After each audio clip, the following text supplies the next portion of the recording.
अब चैप्टर 4 जो strategic choices का बात करता है, इसमें हम इसको दो पार्ट्स में डिवाइड करके पढ़ते हैं। एक पार्ट है अपना कॉर्पोरेट लेवल स्ट्रैटेजीज, जो जस्ट अभी बिजनेस लेवल स्ट्रैटेजीज खत्म करके आया, यहां पे अपने कॉर्पोरेट लेवल स्ट्रैटेजीज चालू करेंगे। और सेकंड पार्ट अपना चला जाएगा अलग अलग चॉइसेस। जब आपके पास मल्टीपल स्ट्रैटेजीज पॉसिबल है फॉलो करने के लिए, तो आपको कौन सा स्ट्रैटेजी फॉलो करना चाहिए ये कैसे समझ में आए, वो समझ में आएगा। ANSOF, ADL, BCG, GE matrix, ये 4 मैट्रिक्स अपने पढ़ेंगे जो अपने को ये सोल्यूशन देगा। तो ये चैप्टर 2 टाइप से डिवाइड किया जाता है। एक अपने पढ़ते हैं कॉर्पोरेट लेवल स्ट्रैटेजीज, जो अपना इधर से चालू होगा कॉर्पोरेट स्ट्रैटेजीज, और सेकंड अपने पढ़ेंगे, सेकंड पार्ट होगा अपना 4 टाइप का अलग अलग मैट्रिक्स, जो अपने ये चैप्टर के एंड की तरफ में पढ़ेंगे। तो ऑल इन ऑल अपने अभी तक यहाँ तक क्या क्या कवर कर चुके हैं। चैप्टर 1 किया इंट्रोडक्शन, उसको चैप्टर 5 का वो स्ट्रैटेजिक मैनेजमेंट मॉडल से लिंक करना, vision mission goals objective chapter 1 में बना लिया। फिर गए हम external environment analysis, internal environment analysis, organisational appraisal chapter 2, chapter 3। फिर अब हम जा रहे हैं generate, analyse and select strategies के तरफ में, स्ट्रैटेजी फॉर्मुलेशन की तरफ में अब हम जा चुके हैं। जस्ट लास्ट चैप्टर के एंड की तरफ में वो बेस और जेनेरिक स्ट्रैटेजीज हमने पढ़ा, विच इज बिजनेस और डिविजनल स्ट्रैटेजीज। यहाँ पे अपने पढ़ रहे हैं अब कॉर्पोरेट लेवल का स्ट्रैटेजी, जो एकदम टॉप मैनेजमेंट ITC के लेवल पे संजीव पुरी और उसके साथी बोर्ड ऑफ डायरेक्टर्स मिल के जो स्ट्रैटेजीज बनाएंगे, यहाँ उसका बात है। यहाँ अपने बात कर रहे हैं कॉर्पोरेट स्ट्रैटेजीज, और इसका मैंने आपको लिंक कराया था PLC से। इंट्रोडक्शन और ग्रोथ के समय में जब आपको यहाँ और ग्रो करना है, इसमें अपने फॉलो करेंगे ग्रोथ स्ट्रैटेजी या एक्सपेंशन स्ट्रैटेजी, सॉरी। उसके बाद अपना यहाँ मेच्योरिटी फेज आ जाएगा। मेच्योरिटी फेज में अपने फॉलो करेंगे स्टेबिलिटी स्ट्रैटेजी, और जहां डिक्लाइन फेज आ जाएगा, अब जैसे डिक्लाइन आ गया अपने पास रिट्रेंचमेंट अपने को फॉलो करना पड़ेगा। रिट्रेंचमेंट में बहुत ऑप्शन आ जाते हैं। एक आता है टर्न अराउंड, जिसमें आप इसको घुमा के ट्राई करो कि ये और ऊपर चले जाए, कुछ तो भी जुगाड़ बैठा के कुछ टर्न अराउंड करो, कुछ चेंजेस करो अपने बिजनेस में। नहीं अगर हो पा रहा है कोई बात नहीं, एक पोर्शन को सेल कर दो, पूरा बिजनेस को नहीं, एक पोर्शन को खाली सेल करना, वो होगा डाइवेस्टमेंट या डिसइन्वेस्टमेंट, कुछ भी अपने बोल सकते हैं। और नहीं तो फिर अगर कोई उपाय, कुछ इलाज नहीं निकल के आ रहा, तो भैया लिक्विडेट करके बिजनेस को बंद करके चलते बनो। तो इंट्रोडक्शन है, PLC से रिलेट कर लो। इंट्रोडक्शन है या ग्रोथ है तो ग्रोथ एक्सपेंशन फॉलो होगा, मैच्योरिटी है तो स्टेबिलिटी फॉलो होगा, रिट्रेंचमेंट डिक्लाइन स्टेज है तो रिट्रेंचमेंट फॉलो करेंगे। रिट्रेंचमेंट में टर्न अराउंड, डाइवेस्टमेंट और लिक्विडेशन, तीनों पॉसिबिलिटीज हैं। ये रहा अपना 4 अलग अलग तरीके का बेसिक एक इंट्रो पैरा है फॉर केस स्टडी। बेसिकली ये चैप्टर अगेन जो चैप्टर 2, 3, 4 है ना, वो हम सुपर डिटेल में इसीलिए कर रहे हैं बाबा, इससे सुपर इंपॉर्टेंट क्वेश्चन आएगा। सुपर इंपॉर्टेंट है, केस स्टडीज के व्यू पॉइंट से भी इंपॉर्टेंट है, और डायरेक्ट क्वेश्चंस भी इससे आ सकते हैं। MCQ तो जो आएगा वो आएगा ही।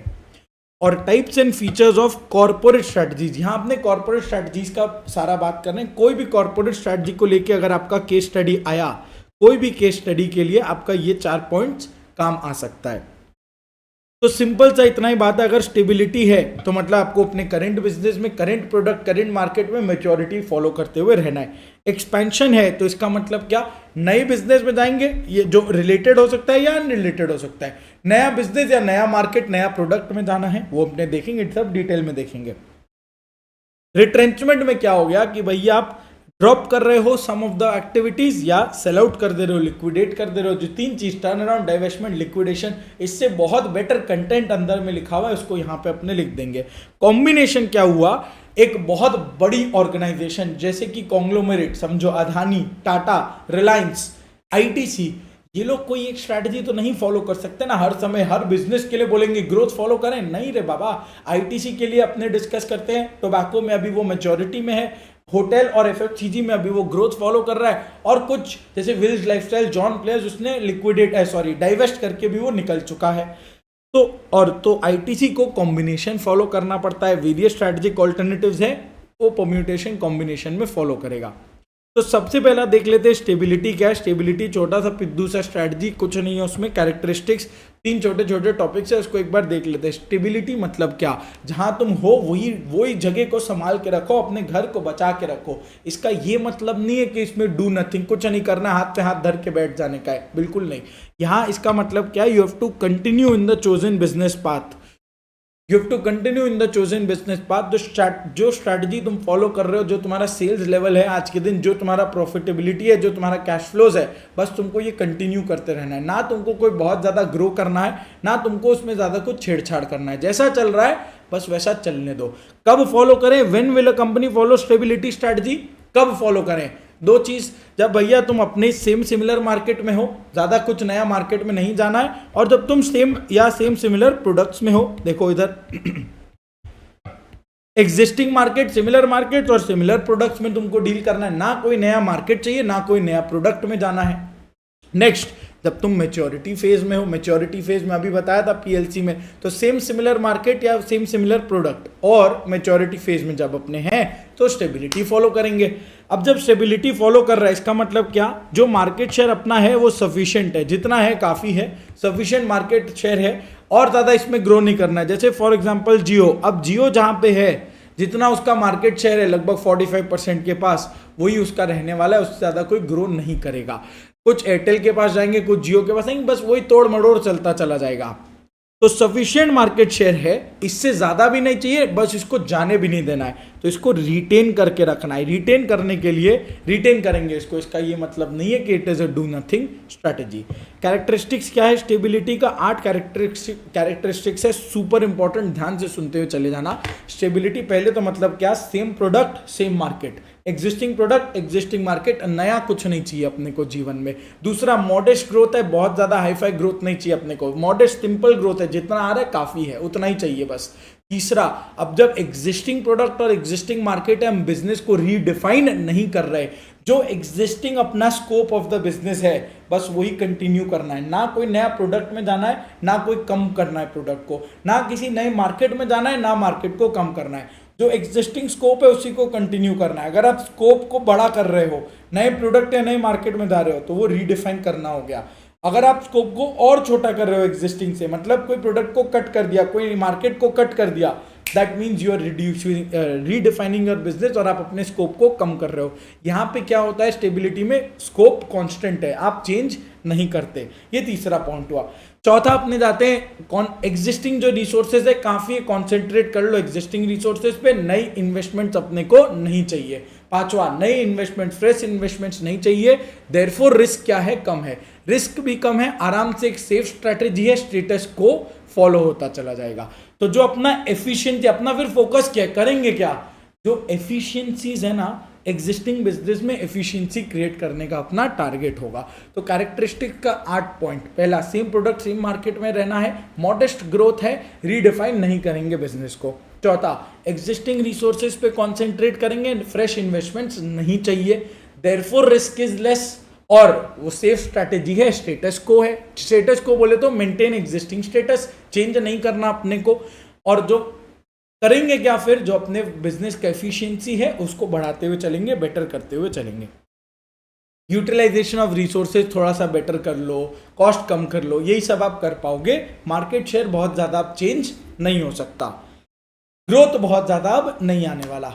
रीजंस क्या है फॉलो करने का? बोलेंगे क्या कि पैसा ज्यादा नहीं कमाना, जीवन में बहुत पैसा कमा लिया काफी है? नहीं, रीजंस क्या है ग्रोथ स्टेबिलिटी फॉलो करने का? Stability is normally followed when growth is a mess. When growth is a mess तब आप स्टेबिलिटी फॉलो करेंगे। एम, जब आप मैच्योरिटी फेज में हो। ई, जब आपका एक्सटर्नल एनवायरनमेंट बोल रहा है कि भाई एक्सपेंशन एडवाइजेबल नहीं है, एक्सटर्नल एनवायरनमेंट बोल रहा है external environment is relatively stable. S E से 2 पॉइंट आया, सो सॉरी, ई से 2 पॉइंट आया, एक्सटर्नल एनवायरनमेंट इज स्टेबल और expansion is not advisable. S में एक आया कि भाई स्टेबिलाइज करना है, कंसोलिडेट करना है, और दूसरा एस स्टेटस को मेंटेन करके चलना है। तो स्टेबिलिटी सबसे पहले तो when to follow stability, same product same market और मैच्योरिटी फेज में जब है तब, कब फॉलो करें। नेक्स्ट, फॉलो कर रहे हैं तो कैरेक्टरिस्टिक्स क्या होगा? 8 पॉइंट। थर्ड, क्यों फॉलो करें, रीजंस क्या है? Stability is followed when growth is a mess. अब मैच्योरिटी फेज में पहुंच गए, स्टेबिलिटी फॉलो तभी करना ही पड़ेगा। ई, एक एनवायरनमेंट स्टेबल हो चुका है, एनवायरनमेंट बोलता है कि it is not advisable to expand, it is not advisable to expand. 2 point E में आया। एस, स्टेबिलाइज करना है, कंसोलिडेट करना है, स्टेटस को मेंटेन करते हुए चलना है। तो ये अपना रीजन हुआ फॉर स्टेबिलिटी। अब चले आते हैं ग्रोथ के ऊपर में। ग्रोथ और एक्सपेंशन क्या बोलता है?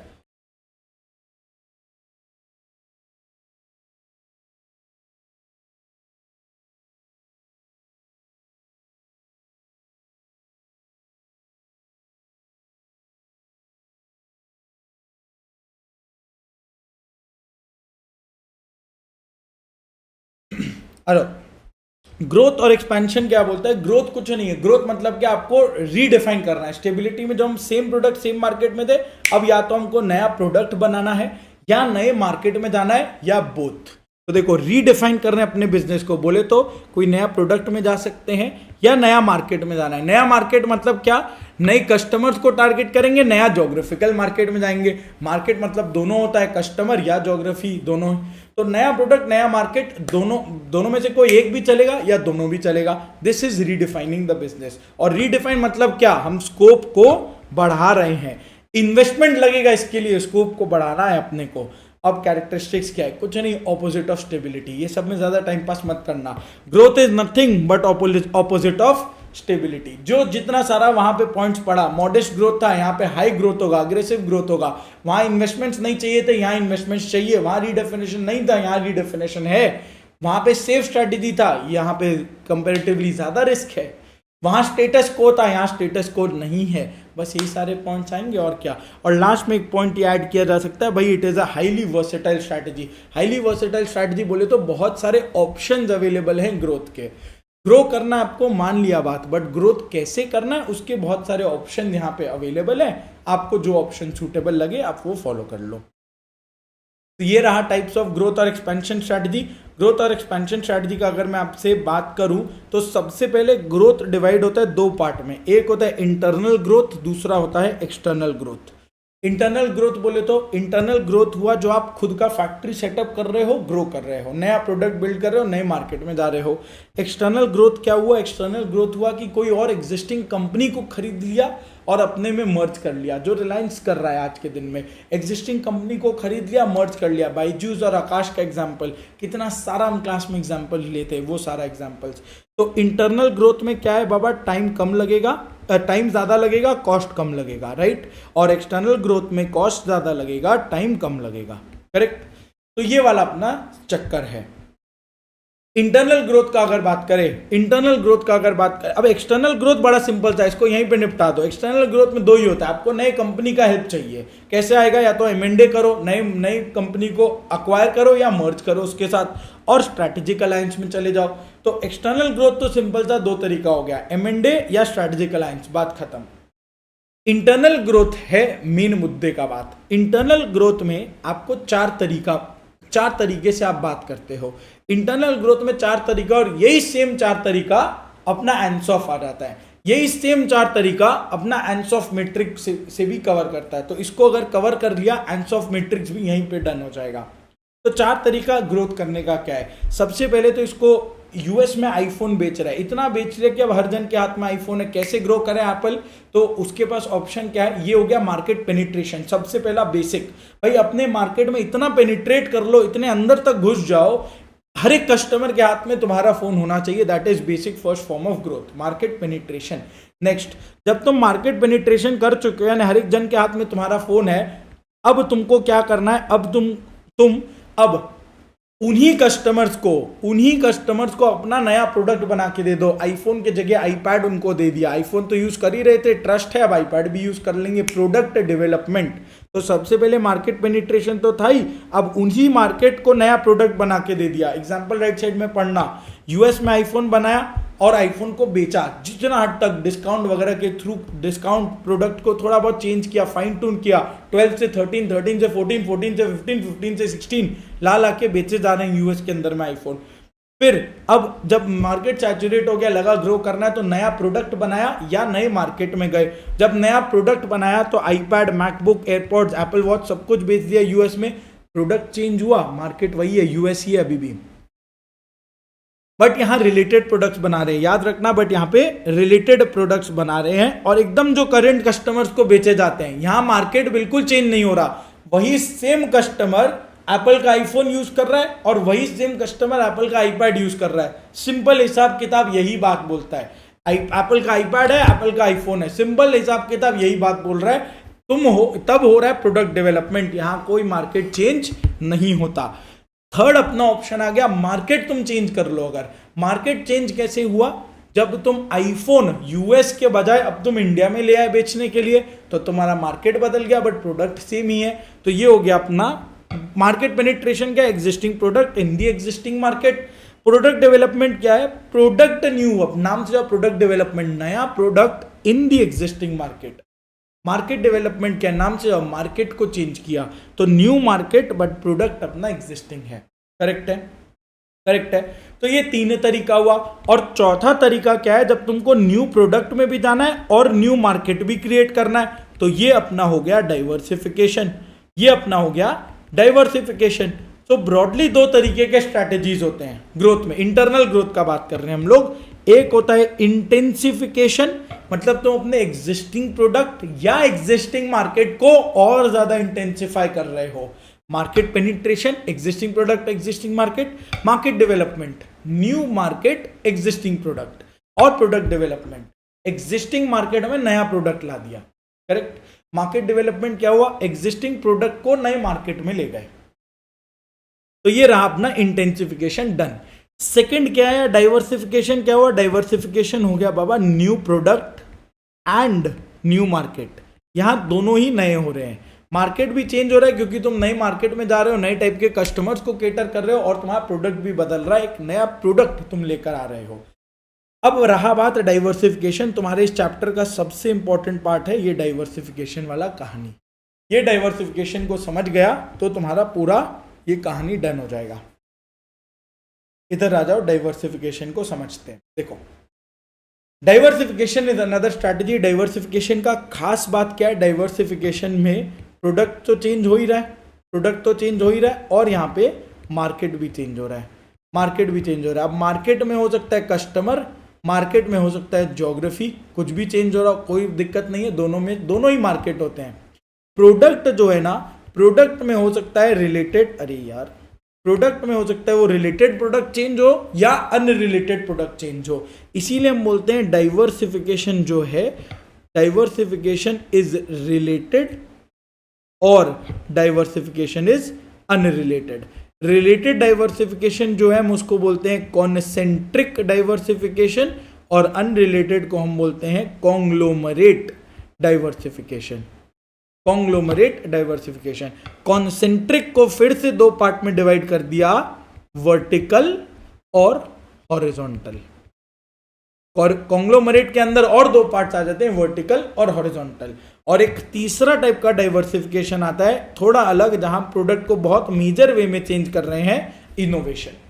ये प्रोडक्ट डेवलपमेंट का बाप हो गया एक तरह से। प्रोडक्ट डेवलपमेंट मतलब आप सेम प्रोडक्ट को एक मेजर तरीके से डेवलप कर रहे हो, चेंज कर रहे हो। इनोवेशन में आप एक नया प्रोडक्ट ही क्रिएट करके ले आ रहे हो, तो वो एक हो गया एक्सपेंशन थ्रू इनोवेशन।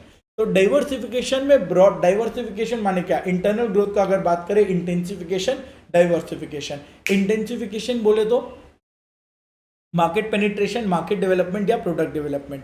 फिर डाइवर्सिफिकेशन बोले तो नया मार्केट और नया प्रोडक्ट। कैसे आएगा नया मार्केट और नया प्रोडक्ट, कॉन्सेंट्रिक डाइवर्सिफिकेशन जो रिलेटेड बिजनेस में हो गया, रिलेटेड बिजनेस, रिलेटेड डाइवर्सिफिकेशन है। कॉन्ग्लोमरेट डाइवर्सिफिकेशन हुआ unrelated business. Tata, Reliance for example, petrol निकालते निकालते टेलीकॉम में चला गया, एकदम अनरिलेटेड।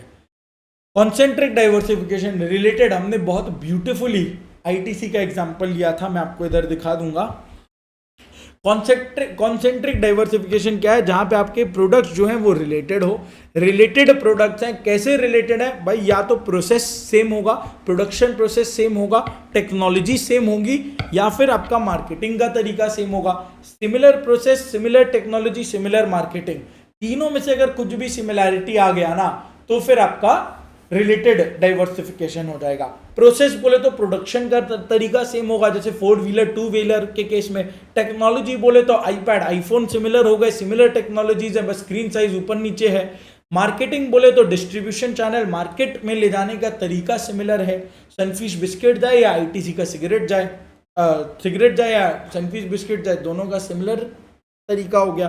तो प्रोडक्ट, टेक्नोलॉजी या मार्केटिंग, प्रोडक्ट टेक्नोलॉजी या मार्केटिंग, पीटीएम या एमटीपी बोल लेते हैं, एमटीपी, सिमिलर एमटीपी होना चाहिए, बस सिमिलर बात है, सिंपल। और यहाँ बेनिफिट क्या आता है, सिनर्जी का। आप काम वैसे भी कर ही रहे थे, without adding an extra cost आप रिलेटेड काम और कर पा रहे हो, तो उससे एक्स्ट्रा फायदा होने लग जाएगा आपको। अब ये दो तरीके का है, वर्टिकल इंटीग्रेशन और हॉरिजॉन्टल इंटीग्रेशन। ऐसा अपने डायग्राम बना सकते हैं। मैन्युफैक्चरर हो आप, इसका अपने एग्जांपल पढ़े थे, आपको याद होगा, आईटीसी का एग्जांपल था, बुक के शुरुआत में अपने लिखे थे इसको, ये रहा। आईटीसी अपना मैन्युफैक्चरर है, टोबैको का मैन्युफैक्चरर है। अब टोबैको मैन्युफैक्चर करते करते सबसे पहले तो ये बोलेगा एग्जिस्टिंग लोग मेरा सिगरेट खरीदे, मार्केट पेनिट्रेशन, नया टाइप का सिगरेट्स बना के उनको बेचे, प्रोडक्ट डेवलपमेंट, एग्जिस्टिंग लोग को ही बेचा, अलग अलग टाइप के सिगरेट के फ्लेवर्स बेचे, this is product development. Third अपने चले गए, यही आईटीसी के सिगरेट को कलकत्ता से अपने को बाहर लेके जाना है, वेस्ट के मार्केट में लेके जाना है, वो हो गया अपना मार्केट डेवलपमेंट। अब बोला कि प्रोडक्ट और मार्केट दोनों चेंज करना है, कैसे जाएंगे, तो मैन्युफैक्चरर था पहले, वो अपने सप्लायर के बिजनेस में गया और कंजम्पशन के बिजनेस में, डिस्ट्रीब्यूशन के बिजनेस में गया। मैन्युफैक्चर जब सप्लायर के बिजनेस में गया तो कैसे, रॉ मटेरियल तीनों चीज खरीदा, टोबैको के लिए वो अपना फार्मर नेटवर्क, सिगरेट पेपर के लिए अपना पेपर डिवीजन और फिल्टर रॉड के लिए आईटीसी फिल्ट्रोना, ये अपना वो रॉ मटेरियल्स, खुद का रॉ मटेरियल्स प्रोक्योरमेंट का एक जरिया क्रिएट कर लिया। सो आईटीसी मैन्युफैक्चरर था, it entered into the business of its input providers, वो अपने इनपुट प्रोवाइडर्स के बिजनेस में एंटर कर गया। इससे उसको फायदा क्या है, बैकवर्ड चला गया into business of input providers. इससे उसको फायदा क्या हुआ, इससे उसको फायदा हुआ तीन। उसका सबसे पहले तो उसका कॉस्ट कम हुआ, कॉस्ट कम होने के कारण क्या हुआ, प्रॉफिट मार्जिन बढ़ गया, प्रॉफिट मार्जिन बढ़ा and eight the same time उसके रॉ मटेरियल्स के ऊपर में कंट्रोल एस्टैब्लिश हो गया। कॉस्ट कम हुआ जिस वजह से प्रॉफिट मार्जिन बढ़ा एंड कंट्रोल बेटर आ गया। अब आईटीसी का मन उधर भी नहीं बढ़ा, आईटीसी बोला कि अब हमको डिस्ट्रीब्यूशन के बिजनेस में भी जाना है, तो आईटीसी ने अपना टीएनएमडी डिपार्टमेंट सेट किया, खुद का डिस्ट्रीब्यूशन चेन सेट किया। अब आईटीसी डायरेक्टली पान दुकान को बेचता है, वो अलग कोई होलसेलर्स को नहीं बेचता है। आईटीसी ने ही अपना होलसेल डिपार्टमेंट सेट कर रखा है, टीएनएमडी बोल के। क्लास में बहुत डिटेल्ड एग्जांपल अपने ले लेते हैं इसका।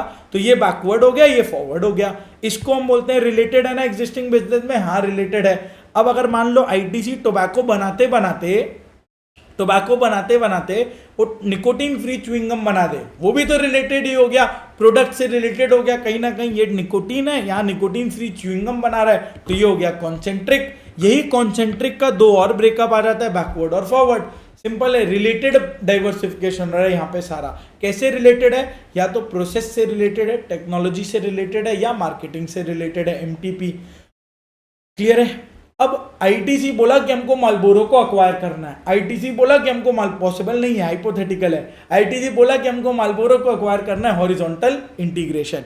और आईटीसी फिर बोला कि एकदम से अलग ही कुछ बिजनेस करेंगे, होटल चेन क्रिएट करेंगे। कोई लिंक नहीं है सिगरेट और होटल्स के बीच में, बस बोला कि बस मन है तो क्रिएट करना है, ब्रांड बिल्ड करना है। तो ये आ गया कॉन्ग्लोमरेट डाइवर्सिफिकेशन।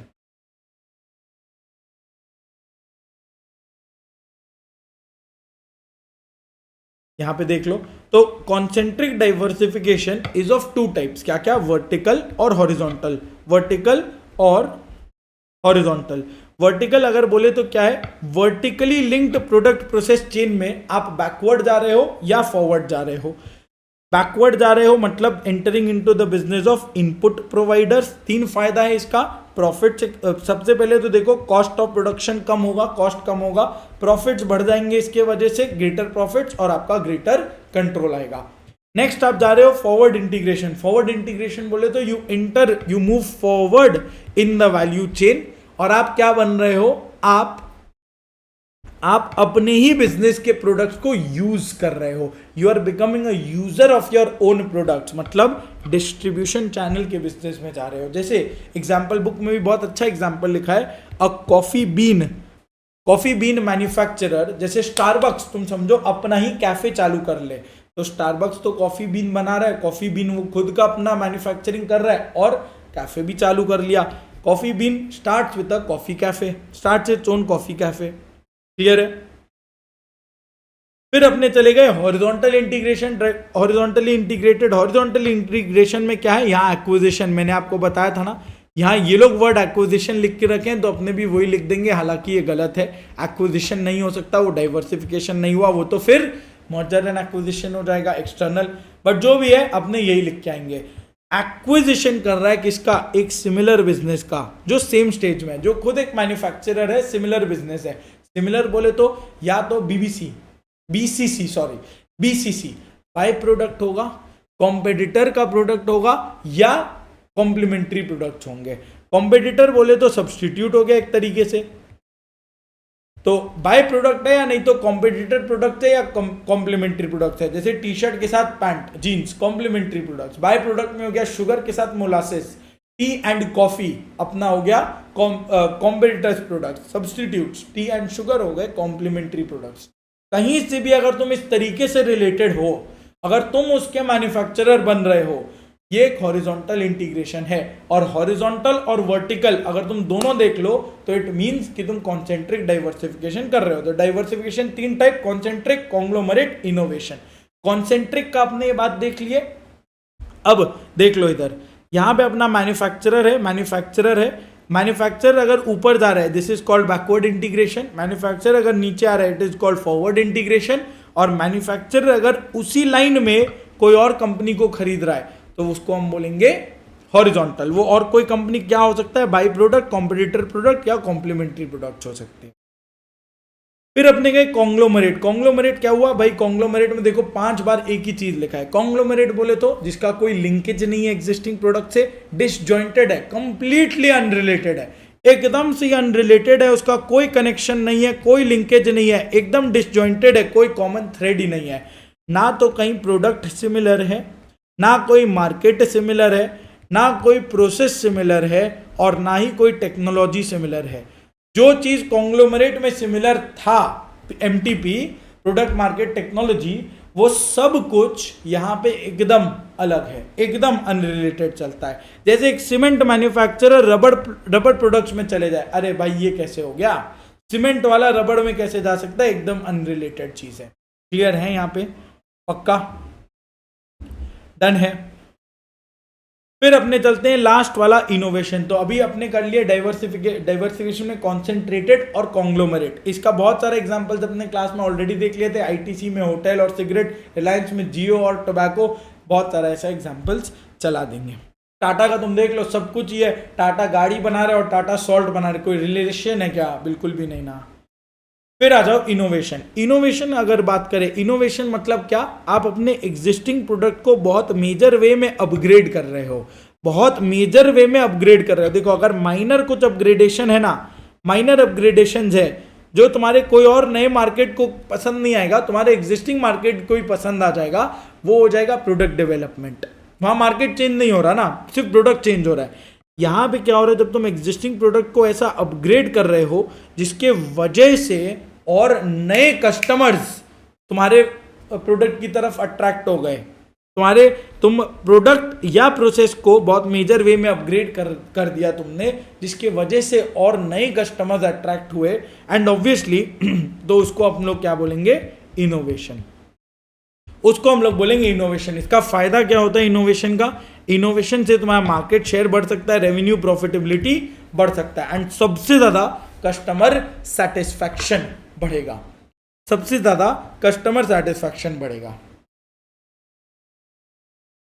डन है क्या। तो इनोवेशन मतलब क्या, जब अपने प्रोडक्ट या प्रोसेस को बहुत मेजर वे में कुछ अपग्रेड कर रहे हैं तब बोला गया इनोवेशन। इससे फायदा क्या आ रहा है, मार्केट शेयर बढ़ेगा, प्रॉफिट, रेवेन्यू बढ़ेगा और कस्टमर सेटिस्फैक्शन बढ़ेगा।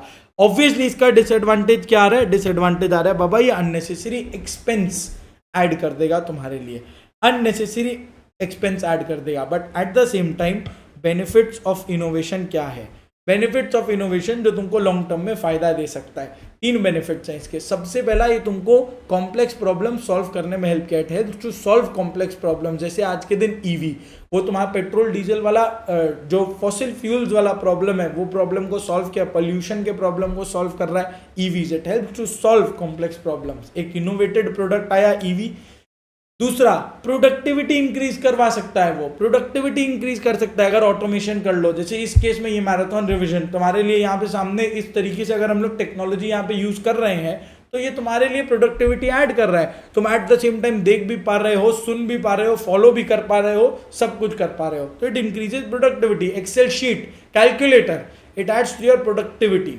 मैनुअल करना पड़ता तो टाइम लग जाता, गलतियां भी हो सकती थी, एरर्स हो सकते थे। और थर्ड, इसके कारण अगर तुम इनोवेट करते रहोगे, इसके कारण तुम्हें कॉम्पिटिटिव एडवांटेज मिलता रहेगा, you will be ahead of your competitors, तुम कस्टमर सेटिस्फैक्शन प्रोवाइड कर पाओगे। इनोवेशन नॉर्मली दो तरीके से होता है, क्लास में डिटेल डिस्कशन किया था हमने, प्रोडक्ट या प्रोसेस।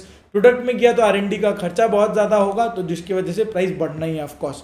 प्रोसेस में किया तो उसके कारण R&D इन प्रोसेस के कारण आपका कॉस्ट कम हो जाता है, कॉस्ट ऑफ द प्रोडक्ट कम हो जाता है, लेकिन ऑब्वियसली उस R&D का खर्चा ज्यादा ही रहता है। क्लियर है? तो यहां पे अपना ये 3 एडवांटेज आया, ये 3 एडवांटेज आया फॉर तीन बेनिफिट्स आए अपने इनोवेशन के लिए। तो 3 बेनिफिट्स क्या है भाई? सबसे पहला, it helps to solve complex problems, एक इनोवेटिव सोल्यूशन निकालेगा। 3 पॉइंट्स को पहले देख लो। Benefits of innovation, it helps to solve complex problems, वो आपका प्रोडक्टिविटी इंक्रीज करेगा, इंक्रीजेस प्रोडक्टिविटी, एंड अपना लास्ट वाला पॉइंट आ जाएगा, इट गिव्स कॉम्पिटिटिव एडवांटेज। तो it helps to solve complex problems, it increases productivity and it gives competitive advantage. कैसे solve कर रहा है कॉम्प्लेक्स प्रॉब्लम? अपॉर्चुनिटी खोज के दे रहा है, प्रॉब्लम को आइडेंटिफाई कर रहा है, जिसके लिए आप कॉन्सेंट्रिक, जिसके लिए आप सस्टेनेबल सॉल्यूशंस निकाल रहे हो। तो प्रॉब्लम को निकाल के दिया, प्रॉब्लम, उसमें अपॉर्चुनिटी खोजा, and then you are creating sustainable solutions, customer centric solutions. Second, innovation के कारण आप सिंप्लीफाई कर रहे हो, चीजों को ऑटोमेट कर रहे हो, जिसके कारण प्रोडक्टिविटी बढ़ा। MS एक्सेल का एग्जांपल आया। Competitive advantage, being ahead of competition, क्यों? ताकि भाई कस्टमर सेटिस्फैक्शन हो सके, कस्टमर सेटिस्फैक्शन क्रिएट करना है आपको। फिर अपने चलते हैं एक्सटर्नल ग्रोथ। ये हुआ इंटरनल ग्रोथ। ग्रोथ में था इंटरनल, एक्सटर्नल। एक्सटर्नल में तो 2 ही था, स्ट्रेटेजिक अलायंस और मर्जर, वो अभी देख लेंगे। इंटरनल ग्रोथ में था 2 अलग अलग type. Again, intensification, diversification. Intensification में बोले तो market penetration, product development, market development. Diversification फिर 2 टाइप से हो रहा था, रिलेटेड, अनरिलेटेड। रिलेटेड हुआ कॉन्ग्लोमरेट, अनरिलेटेड हुआ कॉन्सेंट्रिक, और फिर एक आ गया था इनोवेशन। कॉन्सेंट्रिक को फिर 2 पार्ट में अपने तोड़े, vertical diversification, horizontal diversification. Conglomerate एक अलग ही अपना पॉइंट था, इनोवेशन एक अलग ही अपना पॉइंट था। अब एक्सटर्नल ग्रोथ पे अपने चले आए हैं, स्ट्रेटेजिक अलायंस और मर्जर्स एंड एक्विजिशंस का बात करते हैं।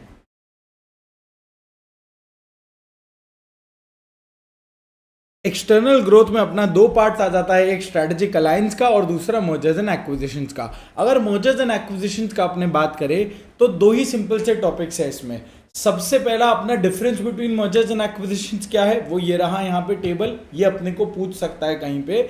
और दूसरा, types of mergers and acquisition. ये टाइप्स ऑफ मर्जर्स बोला है, बट इसमें अपने टाइप्स ऑफ एक्विजिशंस भी कवर कर लेते हैं, सिमिलर ही टॉपिक्स। और ये types of acquisitions and mergers कुछ अलग नहीं है, जो हमने डिफरेंशिएशन में, डाइवर्सिफिकेशन में, डाइवर्सिफिकेशन में पढ़ा है, वो सेम टू सेम ही यहाँ पे। अभी मैं 5 मिनट में ये टॉपिक आपको रैप करा देता हूँ, सुनो, बस सुनते हुए चलना एकदम ध्यान से।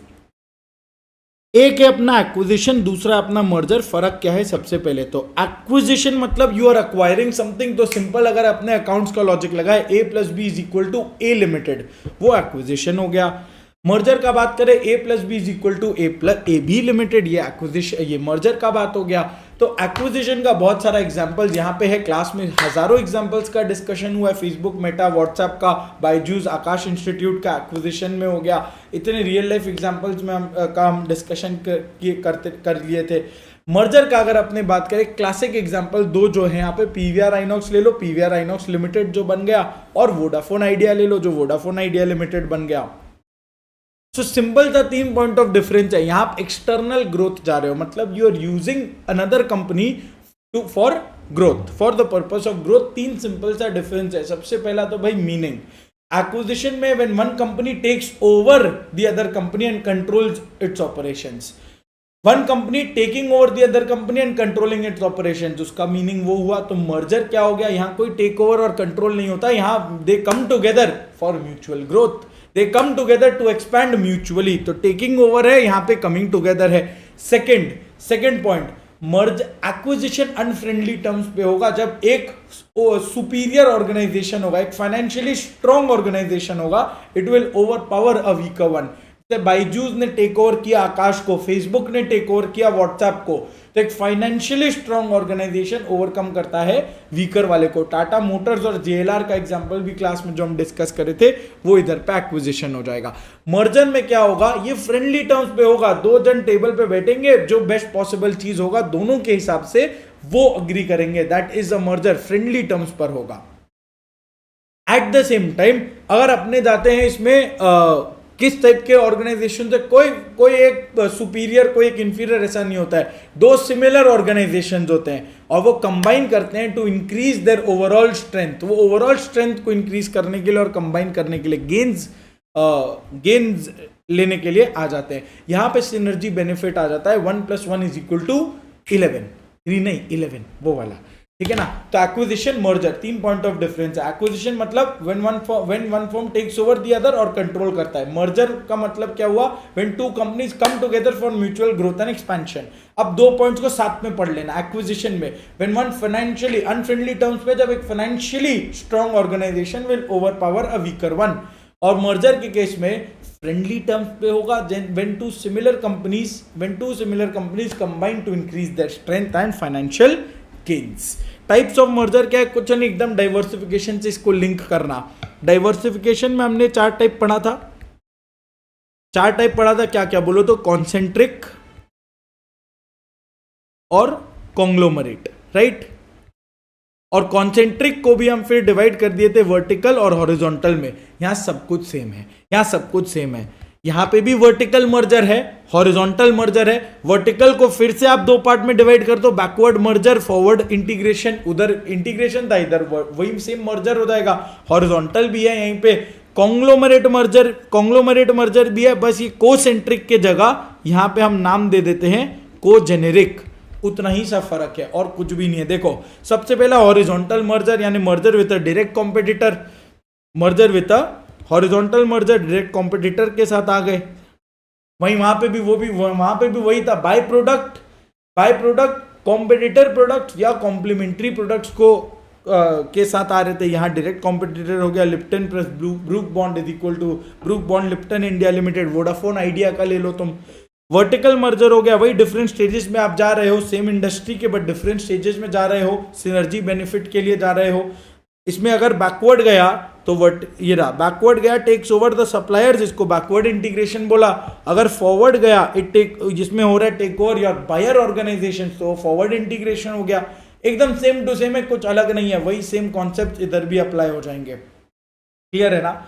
बस ये ध्यान रखना कि हॉरिजॉन्टल मर्जर जो है वो सेम एक ही लेवल पर होता है, सेम मैन्युफैक्चरिंग लेवल पर होता है।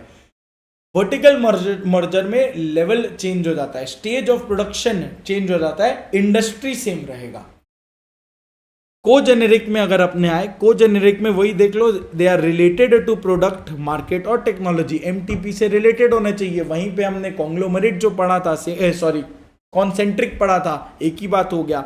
और ये आया कॉन्ग्लोमरेट अनरिलेटेड है, कोई लिंकेज नहीं है, डिसजॉइंटेड है, कोई कॉमन थ्रेड नहीं है, किसके बीच में, प्रोडक्ट में, मार्केट में, प्रोडक्शन में, प्रोसेस में, टेक्नोलॉजी में, कहीं पे भी कोई कॉमन थ्रेड या कॉमन लिंक नहीं है। इसी के साथ अपना यहाँ पे मर्जर डन हो गया। मर्जर के बाद अपने चलते हैं स्ट्रेटेजिक अलायंस की तरफ। एक्सपेंशन कर रहे हैं कैसे, through strategic alliance. Strategic alliance का सुपर बहुत एग्जांपल्स हमने डिस्कस कर रखा है। होंडा और हीरो मिलके बने थे, hero Honda limited, hero Honda बने थे। फिर टाटा कॉफी और स्टारबक्स का एग्जांपल लिया, वो भी यहाँ पे जो बिजनेस जिस हिसाब से कर रहे हैं। फिर मारुति और सुजुकी का एग्जांपल लिया। बतेरे एग्जांपल्स, हजारों एग्जांपल्स हमने ले रखे थे अपने क्लास में। तो इसके हिसाब से अब यहाँ पे चलते हैं स्ट्रेटेजिक अलायंस क्या हुआ। It is nothing but a relationship between two or more businesses, जहां पे दो लोग साथ में आ रहे हैं, रिलेट मत करना ज्यादा, जहां पे दो लोग साथ में आ रहे हैं और वो इस तरीके से काम कर रहे हैं, एक ऐसे ऑब्जेक्टिव्स को पूरा कर रहे हैं जो वो अकेले नहीं कर पाते। देख लो, it is a relationship where two or more businesses come together to achieve certain objectives which neither would be able to achieve on its own. Hero Honda जो मिलके कर पा रहे हैं वो अलग अलग से नहीं कर पाते। अरे बिजनेस का बात हो रहा है इधर, हीरो ने अपना डिस्ट्रीब्यूशन चेन का एक्सेस दिया, होंडा ने टेक्नोलॉजी लाया, तो कुल मिला के hero Honda became an entity जिसमें डिस्ट्रीब्यूशन भी सॉलिड था और टेक्नोलॉजी भी सॉलिड था। अब अलग अलग ये कैसे कर पाते, क्लियर है? तो बट फिर फर्क क्या है, मर्जर ही तो हो गया ना, हीरो होंडा भी साथ में आ रहे, मर्जर में वोडाफोन आइडिया भी साथ में आए थे, नहीं, गलत डिफरेंस है। मर्जर में पुरानी एंटिटी खत्म हो जाती है, वोडाफोन खत्म हो गया, आइडिया खत्म हो गया, मिलके जो बना वोडाफोन आइडिया लिमिटेड सिर्फ वही बना है। मर्ज स्ट्रेटेजिक अलायंस के केस में हीरो एक एंटिटी अपना है, on paper hero is a company, Honda is another company, hero Honda is another joint venture of these two companies. वो जॉइंट वेंचर खत्म हो सकता है, हीरो और होंडा का अभी भी अपना इंडिविजुअल एग्जिस्टेंस है। तो देखो एक ऐसा रिलेशनशिप है to achieve objectives which neither would be able to achieve on its own.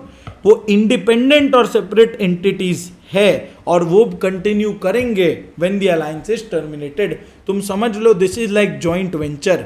वो एक ऑब्जेक्टिव को पूरा करने के लिए होगा, एक वेल डिफाइंड टाइम पीरियड के लिए होगा, मे बी 5 साल, मे बी 10 साल, मे बी 15 साल, वो उतने पीरियड के लिए होगा, वो जन्म भर के लिए नहीं होगा।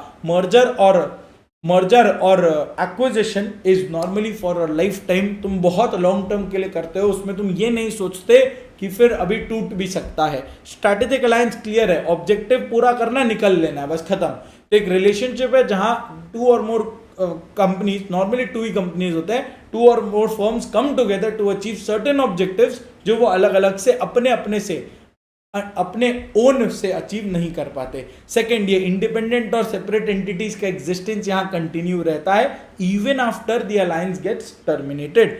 और नॉर्मली ये ग्लोबल मार्केट प्लेस में होता है, मतलब between 2 companies of different countries, उनके बीच में होता है। जैसे हीरो होंडा, हीरो इंडिया का है, होंडा जापान का है, टाटा कॉफी स्टारबक्स यूएस और टाटा कॉफी इंडिया, इस तरह से होता है। अब इसका रहा बात एडवांटेज और डिसएडवांटेज, सुपर क्वेश्चन इससे आ सकता है। अगर तुमको बोल they identify the type of growth strategy और उसमें तुमको पूछ लिया जाए एडवांटेज, तो फिर ध्यान रखना कि यहां पे किस तरह से पूछेगा, एडवांटेज और डिसएडवांटेज। तो ये देखो स्ट्रैटेजिक अलायंस में क्या बोला, स्ट्रैटेजिक अलायंस एक खुशी का माहौल है, पोज मार के अपने फोटो खिंचाएंगे और फोटोग्राफर बोलेगा स्माइल प्लीज। स्ट्रैटेजिक अलायंस एक खुशी का माहौल है, पोज मार के फोटो खिंचाएंगे, फोटोग्राफर बोलेगा स्माइल प्लीज। पोज एडवांटेज है, स्माइल प्लीज डिसएडवांटेज है।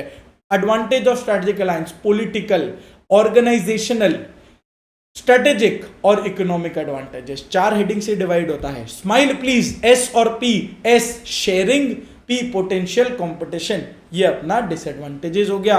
तो पोज मार के, स्ट्रैटेजिक अलायंस एक खुशी का माहौल है, पोज मार के फोटो खिंचाएंगे और फोटोग्राफर बोलेगा स्माइल प्लीज। पोज में देख लो। पॉलिटिकल कब है, लोकल फॉरेन बिजनेस को बाहर के मार्केट में एंट्री चाहिए, हीरो होंडा वो वाला example, Tata coffee Starbucks, local business को फॉरेन मार्केट में एंट्री चाहिए, बिना पॉलिटिकल इंटरफेरेंस के चाहिए, तो बोलेगा हाँ चल ठीक है, ओके। ऑर्गेनाइजेशनल, जब 2 बिजनेसेस बेनिफिट्स शेयर करने के लिए आते हैं, जैसे हीरो होंडा, हीरो का डिस्ट्रीब्यूशन चेन, होंडा का टेक्नोलॉजी, तो नॉर्मली वो कुछ तो भी स्किल्स और कैपेबिलिटीज शेयर कर रहे होते हैं आपस में। एस स्ट्रेटेजिक रीजंस, यहां पे कोऑपरेट करना इंस्टेड ऑफ कंपटीशन। ये हो गया, तुम समझ लो पीवीआर, आइनॉक्स और कोका कोला। वो कोका कोला बोलेगा आइनॉक्स में सिर्फ कोका कोला चल रहा है, या फिर लाइक पीवीआर आइनॉक्स तो मर्जर हो गया, वैसे ही कुछ स्ट्रेटेजिक अलायंस समझ लो कि पूरे लंबा समय के लिए नहीं है, हाँ एक टेम्पररी कॉन्ट्रैक्ट है कि 10 साल तक हम कंपीट नहीं करेंगे, कोऑपरेट करेंगे, मिल के बिजनेस करते हैं। ई इकोनॉमिक रीजन, यहां पे अपने को कॉस्ट ऑफ प्रोडक्शन कम करना है, कॉस्ट ऑफ प्रोडक्शन कम करने का यहाँ पे बात किया था। और कॉन्ट्रैक्ट मैन्युफैक्चरिंग का इसमें एग्जांपल देना, बोल्ट नॉइस सबका सेम मैन्युफैक्चरर है, एडविन मिल्स वाला एग्जांपल जो लिया था। तो इकोनॉमीज ऑफ स्केल लेकर आना है और कॉस्ट ऑफ प्रोडक्शन कम करना है। डिसएडवांटेजेस, शेयरिंग और पोटेंशियल कंपटीशन, आप जिसके साथ अपना ट्रेड सीक्रेट्स शेयर कर रहे हो, वो जिसके साथ अपना रिसोर्स और प्रॉफिट शेयर कर रहे हो, नॉलेज एंड स्किल्स शेयर कर रहे हो, बाबा साथ में आप ट्रेड सीक्रेट्स भी शेयर कर रहे हो, और जिसके साथ आप ट्रेड सीक्रेट शेयर कर रहे हो वो कोई नहीं बल्कि आपका एक पोटेंशियल कॉम्पिटिटर है। एंड एलाय ओपोनेंट बन जाएगा जब तुम्हारा अलायंस टर्मिनेट हो जाए। And ally becomes an opponent once your alliance is terminated. Last part of growth strategy अपना आ गया स्ट्रेटेजिक एग्जिट्स, जो कुछ नहीं रिट्रेंचमेंट का बात करेगा। Stability done, growth done, stability maturity में आया था, इंट्रोडक्शन और ग्रोथ के फेज में ग्रोथ या एक्सपेंशन प्लान आया। ग्रोथ में हमने क्या क्या पढ़ा, सबसे पहले देखा कैरेक्टरिस्टिक जो कुछ नहीं ऑपोजिट ऑफ स्टेबिलिटी है। फिर हम देखे types of growth, internal external, external strategic alliance, merger acquisition. Internal growth में हम देखा सबसे हम लोग देखे सबसे पहले इंटेंसिफिकेशन और डाइवर्सिफिकेशन। इंटेंसिफिकेशन में क्या क्या बोला, market penetration, product development, market development, और फिर डाइवर्सिफिकेशन आ गया। डाइवर्सिफिकेशन में फिर देखा कि 3 टाइप का होता है, कॉन्ग्लोमरेट, कॉन्सेंट्रिक, इनोवेशन। ये अपना ऑल इन ऑल ग्रोथ था। अब नेक्स्ट अपने चलते हैं, सिंपल सा टॉपिक है again retrenchment, yet very important. इस टॉपिक का चैप्टर 2, 3, 4 सुपर इंपॉर्टेंट चैप्टर्स हैं। आ जाओ अब रिट्रेंचमेंट में। रिट्रेंचमेंट में क्या हो रहा है, रिट्रेंच करने का मतलब कम करना। आप अपने स्कोप को कम कर रहे हो। स्टेबिलिटी में स्कोप सेम रखा था, same product same market. Growth में स्कोप को रीडिफाइन कर रहे थे, स्कोप को ब्रॉडन कर रहे थे। कैसे, या तो नया प्रोडक्ट में गया, नया मार्केट में गया, दोनों में गया। यहां पे आप स्कोप को कम कर रहे हो। कैसे कम कर रहे हो, कोई एक बिजनेस को चेंज कर रहे हो, कोई प्रोडक्ट को बंद कर रहे हो, कोई नए मार्केट को बंद कर रहे हो, करेक्ट। लेकिन सबसे पहले इसमें क्या करना है, ऑब्वियसली यहां पे रिड्यूस कर दिया, अपने स्कोप को रीडिफाइन कर दिया, फाइन, वेरी गुड। लेकिन रिट्रेंचमेंट का भी यहां पे 3 तरीका है। रिट्रेंचमेंट कब होता है भैया, जब तुमको लॉस हो रहा है, कुछ तो भी नेगेटिव हो रहा है तुम्हारे बिजनेस में, your business is not growing very well, वो बहुत अच्छा टाइम से नहीं गुजर रहा, एक बुरे वक्त से गुजर रहा है, ऐसा तुमको हिंट रहेगा केस स्टडी में, लॉसेस हो रहे हैं। तो फिर तुमको फर्स्ट अप्रोच क्या है, ये केस स्टडी के लिए फर्स्ट अप्रोच क्या है, टर्न अराउंड सजेस्ट करना है। टर्न अराउंड बोले तो लॉस मेकिंग बिजनेस को ट्राई करके रिवाइव करेंगे, प्रॉफिटेबल बनाएंगे। जो अपना आईआरसीटीसी इंडियन रेलवेज वाला एग्जांपल है, जोमैटो का एग्जांपल जो हमने क्लास में डिस्कस किया था पूरा, सारे गामा वगैरह ये वाला उसमें आ गया। नेक्स्ट अपने आए, अगर रिवाइवल हो गया तब तो चलो वेरी गुड बात है, बहुत बढ़िया चीज है। अगर रिवाइवल नहीं हो पाया तो अपने चले जाएंगे डाइवेस्टमेंट की तरफ। अब डाइवेस्टमेंट कैसे होगा, डाइवेस्टमेंट होगा जब तुम एक पोर्शन ऑफ द बिजनेस को सेल करोगे। एक पोर्शन ऑफ द बिजनेस को सेल किया तो वो डाइवेस्टमेंट हुआ। Third, portion of the business normally हम कब सेल करते हैं, जब रिवाइवल, टर्न अराउंड ट्राई किया बट वो पूरा सक्सेसफुल नहीं हो पाया। ट्राई तो किए अपने रिवाइव करने का बट वो पूरी तरीके से सक्सेसफुल नहीं हो पाया, तो चलो ठीक है, एक पोर्शन को सेल ऑफ कर देंगे, वो डाइवेस्ट करके उसको हटा देंगे। जैसा कि फोर्ड मोटर ने किया था जेएलआर के साथ। फोर्ड जेएलआर उसको नहीं संभाल पाया, ट्राई किया रिवाइव करे, नहीं हुआ तो टाटा को बेच के चला गया। आईटीसी ने विल्स और जॉन प्लेयर के साथ ये काम किया था, ट्राई किया कि उसको टर्न अराउंड करे, रिवाइव करे, नहीं हो पाया तो आईटीसी ने वो बेच के चला गया। और लास्ट में अगर डाइवेस्टमेंट भी नहीं हो पा रहा है तो भैया लास्ट ऑप्शन है लिक्विडेशन। पूरा बिजनेस बोरिया बिस्तर समेटो और चलते बनो। किंगफिशर और जेट एयरवेज वाला केस हो गया।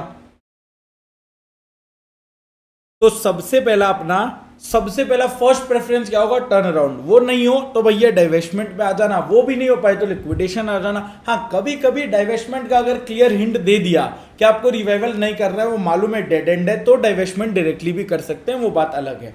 अब इधर आ जाओ, टर्न अराउंड। टर्न अराउंड मतलब क्या, टर्न अराउंड मतलब इंटरनली या एक्सटर्नली आप अपने बिजनेस के एफिशिएंसी को इंप्रूव कर रहे हो। आपका लॉस मेकिंग बिजनेस है, आपको उसको प्रॉफिटेबल बनाना है। इसका मतलब क्या, एफिशिएंसी को बेटर करना है। अब कैसे कर रहे हैं, इंटरनली मैनेजमेंट खुद कर ले, या नहीं तो एक्सटर्नली किसी और स्ट्रेटेजिक कंसल्टेंट्स को, एक्सपर्ट्स को अपॉइंट करके कर ले, किसी भी तरीके से कर सकते हो। नॉर्मली इसमें एक्सपर्ट्स का काम आ ही जाता है। यहां पे अपना दो इसका टिपिकल क्वेश्चन है। एक है अपना कंडीशंस और इंडिकेटर्स क्या है टर्न अराउंड स्ट्रैटेजी का, और दूसरा अपना एक्शन प्लान क्या है। सो टर्न अराउंड का मीनिंग तो समझ में आ गया। टर्न अराउंड मतलब इंटरनल एफिशिएंसी को इंप्रूव कर रहे हैं, इंटरनली या एक्सटर्नली।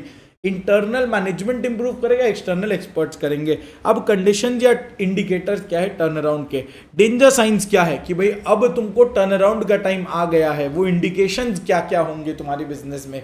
सबसे पहले भैया मैनेजमेंट थर्ड क्लास है, उसको आता ही नहीं है बिजनेस करना। नेक्स्ट, जबरदस्ती के लोग पाल रखे हैं, ओवर स्टाफिंग कर रखा है। थर्ड, फिजिकल फैसिलिटीज खराब है, तुम्हारा एसी काम नहीं करता, प्रोडक्शन फैसिलिटीज मशीन से आवाजें आ रही हैं, वो बहुत बढ़िया गुड्स और सर्विसेज बना के प्रोड्यूस करके बेच नहीं पा रहा, ऑब्सोलीट हो चुका है तुम्हारा टेक्नोलॉजी बेसिकली।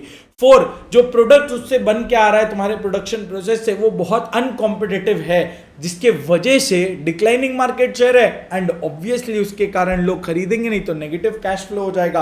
तो स्ट्रेट स्टोरी फॉर्मेट में चुनना, मैनेजमेंट निकम्मा, उससे कुछ नहीं हो पा रहा है, मिसमैनेजमेंट, वो बहुत सारे लोग को हायर करके बैठा है, सैलरी कॉस्ट बहुत ज्यादा लग रहा है, ओवर स्टाफिंग। थर्ड, प्रोडक्शन करने का जो तुम्हारा कैपेसिटी है, फिजिकल प्लांट्स है, प्रोडक्शन प्रोसेस है, वो डिटोरेट हो चुका है, ऑब्सोलीट हो चुका है। फोर्थ, अब इससे जो प्रोडक्ट्स बन रहे हैं वो बहुत अनकॉम्पिटिटिव प्रोडक्ट्स है, मार्केट में बेचो तो मार्केट में कोई खरीदेगा नहीं, जिसकी वजह से डिक्लाइनिंग मार्केट शेयर है and therefore negative cash flows आ रही है तुम्हारी, negative cash flows basically loss के इंडिकेशंस हो गए। अब एक्शन प्लान क्या है, इसमें कालिया को हमने हार्ट अटैक दिला दिया था, अगर याद आ रहा होगा, कालिया को हार्ट अटैक आया तो अपने को डॉक्टर को लेके जाना है, डॉक्टर क्या करेगा, असेसमेंट ऑफ करंट प्रॉब्लम्स कि भाई सिचुएशन क्या है, असेस किया। दूसरा, एनालाइज करेगा सिचुएशन को, पूरा सिचुएशन को डिटेल्ड एनालाइज किया, पहले तो देख लिया हाँ हार्ट अटैक आया, असेसमेंट ऑफ करंट प्रॉब्लम्स। दूसरा, पूरा सिचुएशन को एनालाइज करेगा, कब आया, क्यों आया, कैसे आया, इसका सोल्यूशन क्या है, और एक स्ट्रैटेजिक प्लान बनाएगा, क्या इसमें कितने स्टंट्स वंट्स लगने चाहिए, ठीक हो जाएगा 3-4 दिन के अंदर में, एक स्ट्रैटेजिक प्लान बना। अरे बाबा वो सलट जाएगा, अभी तुरंत एक बार के लिए उसको संभालो, एक इमरजेंसी एक्शन प्लान बनाओ, तो उसको इंजेक्शन टप देते हैं, इंजेक्शन दे देते हैं एक बार के लिए, वो संभल जाए। और फोर्थ, फिर वो बिजनेस को आप रिस्ट्रक्चर करो, तब उसमें आप ऑपरेशन करके उसके हार्ट वार्ट को चलाना चालू करो, जिससे कि वो ठीक हो जाए, रिस्ट्रक्चर हो, और धीरे धीरे फिर वो नॉर्मल सी पे पहुंच जाएगा। अब वापस से वो अपना लंगोटी पहन के घूमना चालू कर देगा, रिटर्निंग टू नॉर्मल सी। तो 5 पॉइंट, एक्शन प्लान क्या है, सुपर फेवरेट क्वेश्चन आईसीआई का। अगेन एक्शन प्लान क्या है, सबसे पहला current problems, assessment of current problems. Patient है, तुम समझो ना, एक डॉक्टर का एग्जांपल ले लो, कालिया आया, assessment of current problem, situation को एनालाइज करो, एक स्ट्रेटेजिक प्लान बनाओ, सलट जाएगा, पहले एक इमरजेंसी एक्शन प्लान बना के इंप्लीमेंट करो, उसके बाद में रिस्ट्रक्चर करो, उसको ठीक करो, और ताकि वो रिटर्निंग टू नॉर्मल, वो वापस नॉर्मल पे पहुंच सके। अब बिजनेस की व्यू पॉइंट से अगर देखें तो असेसमेंट ऑफ करंट प्रॉब्लम्स मतलब क्या, तुम कॉज ऑफ डैमेज को समझो, करंट प्रॉब्लम्स को देखो, रूट कॉज क्या है उसको समझो, एक्सटेंट ऑफ डैमेज समझ गया, हाँ रिपेयर हो भी सकता है कि नहीं, वो एक बार चेक कर लिया, सही है। फिर अब सिचुएशन को एनालाइज किया, चेक किया कि भाई बिजनेस सर्वाइव भी हो पाएगा कि नहीं, कुछ बेसिक एक्शन स्टेप लो, स्ट्रेंथ और वीकनेसेस को देखो अपने, अगर तुम्हारे स्ट्रेंथ्स हैं तो उसको यूज करो, वीकनेसेस को मिनिमाइज करना पड़ेगा, और एक डिटेल स्ट्रैटेजिक प्लान बना लो जिसमें आप अपना ऑब्जेक्टिव सेट कर रहे हो, और ऑब्जेक्टिव्स को अचीव करने के लिए आप अलग अलग तरीके के स्ट्रैटेजीज बना रहे हो, तो एक स्ट्रैटेजिक प्लान बना लिया। उसके बाद एक इमरजेंसी प्लान ऑफ एक्शन बना रहे हैं। अब क्रिटिकल स्टेज में अगर बिजनेस है तो पहले तो ये बोलो कि वो सर्वाइव हो भी सकता है कि नहीं, तो पहले अगर कोई बिजनेस क्रिटिकल स्टेज में है तो उसके सर्वाइवल के लिए एक प्लान बनाओ। क्या प्लान बनेगा उसमें, सर्वाइवल के लिए उसका एक प्लान बना लो। अब इसमें क्या होगा प्लान में, सबसे पहले एचआर, हो सकता है आप ह्यूमन रिसोर्स मैनेजमेंट जो गड़बड़ था उसको चेंज करो, लोगों को निकालो, एचआर डेट को चेंज करना है, रिस्ट्रक्चर करना है, प्रून प्रोडक्ट लाइंस, मतलब बहुत सारे प्रोडक्ट्स में आप एग्जिस्ट कर रहे हो, इतने प्रोडक्ट्स में कोई फायदा नहीं है एग्जिस्ट करके, 3-4 प्रोडक्ट को हटाओ और प्रून कर लो, वो कम कर लो। तो इससे आप अलग अलग तरीके से चेंजेस करते हो, कहाँ कहाँ एचआर में चेंज किया, कॉस्ट में चेंजेस कर दिया, आपने डेट्स को चेंज कर दिया, देख लो इधर अलग अलग है, रैंडम है ये देखो, एचआर में चेंज किया, कॉस्ट को कम करना है, डेट को ठीक करना है, वर्किंग कैपिटल को बेटर करना है, प्रोडक्ट लाइंस को कम करना है, बजटिंग सही से करना है, और फाइनेंशियल और मार्केटिंग चीजों को भी सुधार देना है। बेसिकली आप चीजों को सुधार रहे हो, इमीडिएट चीजों को सुधार रहे हो। उसके बाद आप रिस्ट्रक्चर किया अपने बिजनेस को, तब यहां पे एसेट्स चेंज किए जाएंगे, जो पुराने हो गए उसको फेंको, नए एसेट्स को लेकर आओ, डेट्स को ठीक करो, जो ड्यू हो गया है, बहुत ज्यादा ओवर ड्यू चल रहा है उसको रीपे करो, इक्विटी इशू करो ज्यादा करके, डेट का इंटरेस्ट कॉस्ट को कम करो, फाइनेंशियल चेंजेस करना, अपना इंप्रूवमेंट होना चाहिए। और सबसे बड़ा चीज है प्रोडक्ट मिक्स यहां चेंज होना चाहिए। जो प्रॉफिटेबल प्रोडक्ट्स है उसको तो तुम इंप्लीमेंट करो, उसको कंटिन्यू करो, बट जो नॉन प्रॉफिटेबल है या लॉस मेकिंग प्रोडक्ट्स है उसको डिसकंटिन्यू करो, और उसके बाद नॉर्मलसी पे पहुंचेगा। धीरे धीरे तुम्हारा प्रॉफिटेबिलिटी साइंस दिखना चालू हो जाएगा। धीरे धीरे जब प्रॉफिटेबिलिटी साइंस दिखना चालू हो जाएगा तो अपने आप बिजनेस नॉर्मलसी पे आ जाएगा। तब तुम क्या करना, नए प्रोडक्ट्स को फिर ऐड कर लेना, कस्टमर सर्विस बेटर कर लेना, मार्केट शेयर को बढ़ाते हुए चल जाना।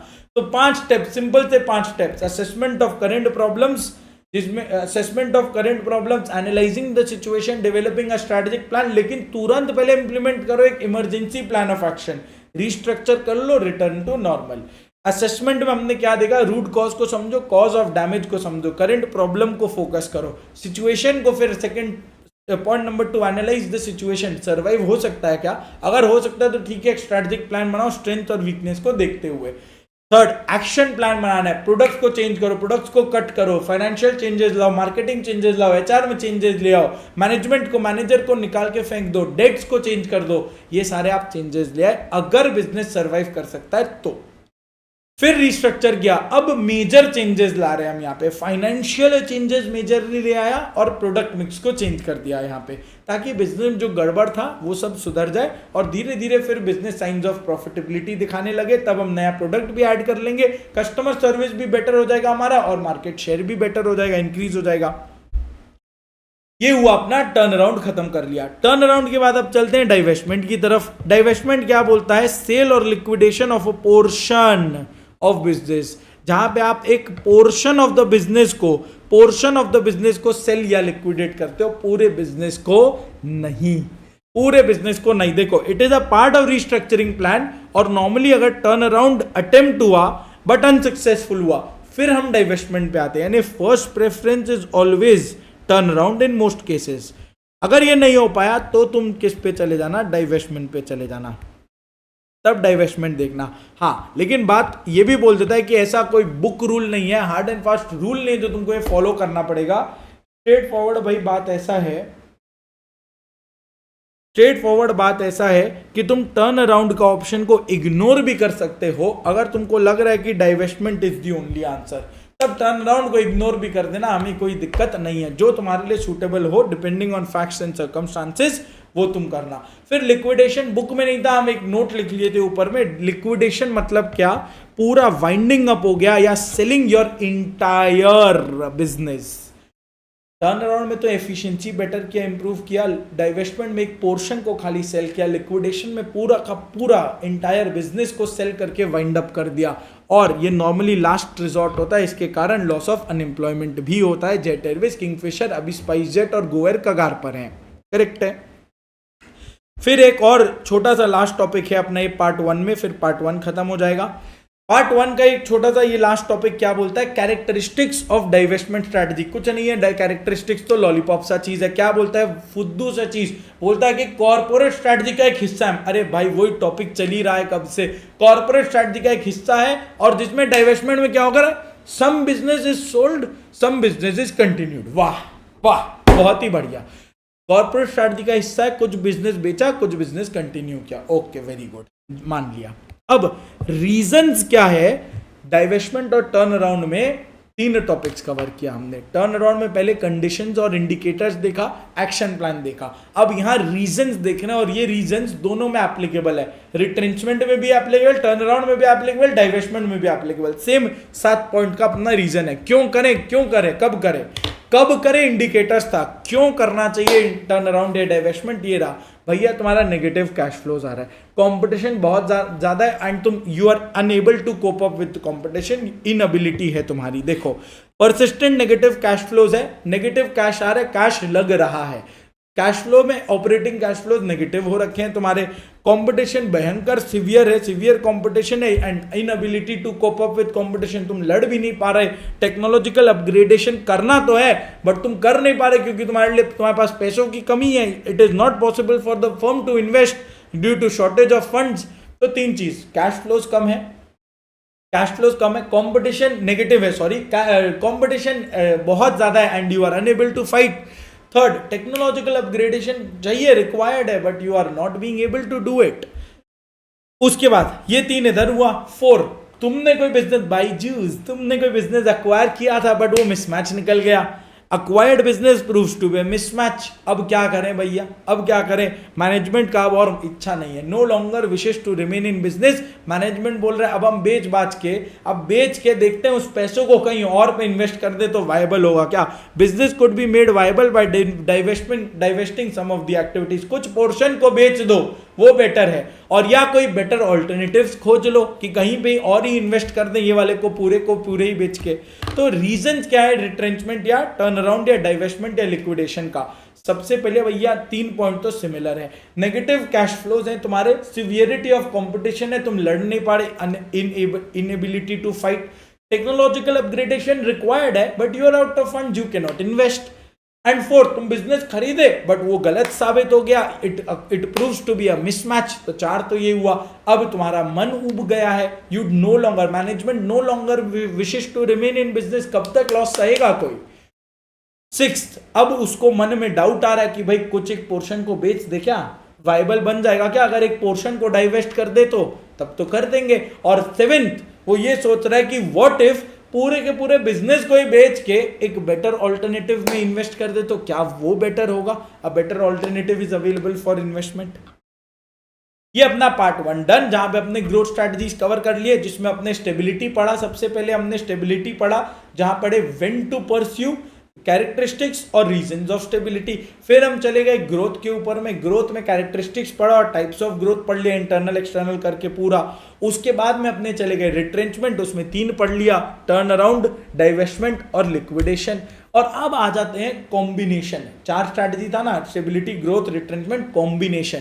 तो भाई कॉम्बिनेशन मतलब क्या, अ mix of the previous 3। Combination कौन बताएगा कैसे फॉलो करें कॉम्बिनेशन कब फॉलो किया जाता है? कॉम्बिनेशन फॉलो हम तब करते हैं when you are in a multi market, multi product, multi business company, जैसे आईटीसी, रिलायंस, टाटा, अंबानी बोले तो रिलायंस हो गया, वो तो एक ही बात है, अडानी बोल लो, ये लोग जहां पे मल्टीपल प्रोडक्ट्स, मल्टी बिजनेस में ये लोग एंटर कर रखे, उनका कोई एक स्ट्रैटेजी फॉलो करने से काम नहीं होगा।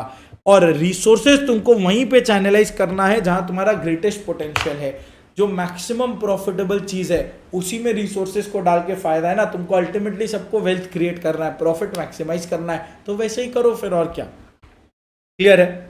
तो डाइवर्सिफाइड कंपनी डाइवर्ट करेगी अपने रिसोर्सेज को from cash rich business to more profitable ones, more prospective ones, जो आज के दिन ग्रो नहीं कर रहा कल को जरूर ग्रो करेगा। जैसे आईटीसी सिगरेट से पैसा ला रहा है और कहां डाल रहा है, एफएमसीजी में और होटल्स में। कैश रिच बिजनेस जिससे पैसा आप डाल रहे हो एफएमसीजी और होटल्स में, ज्यादा प्रोस्पेक्टिव बिजनेसेस में पैसा डाल रहे हो फॉर, जहां पे फास्टर ग्रोथ का एक प्रॉमिस है। अब यहां पे अपना 4 मैट्रिक्स आ जाता है। एक आ जाता है Ansoff product market growth matrix, दूसरा एडीएल मैट्रिक्स आ जाता है, तीसरा अपना Boston Consulting Group BCG matrix आ जाता है, चौथा अपना जीई मैट्रिक्स, कहां गया इधर, जीई मैट्रिक्स आ जाता है। 4 अपने मैट्रिसेस आ जाते हैं और बस ये चैप्टर खत्म। 10 मिनट का चीज है, 10 से 15 मिनट मुझे आप और दे दो, ये चैप्टर भी अपना इधर ही सलट जाएगा। सीधे आ जाओ पहले पेज 108 पे, सुपर इंपॉर्टेंट है अपना बीसीजी, इसको रैप अप कर लेते हैं।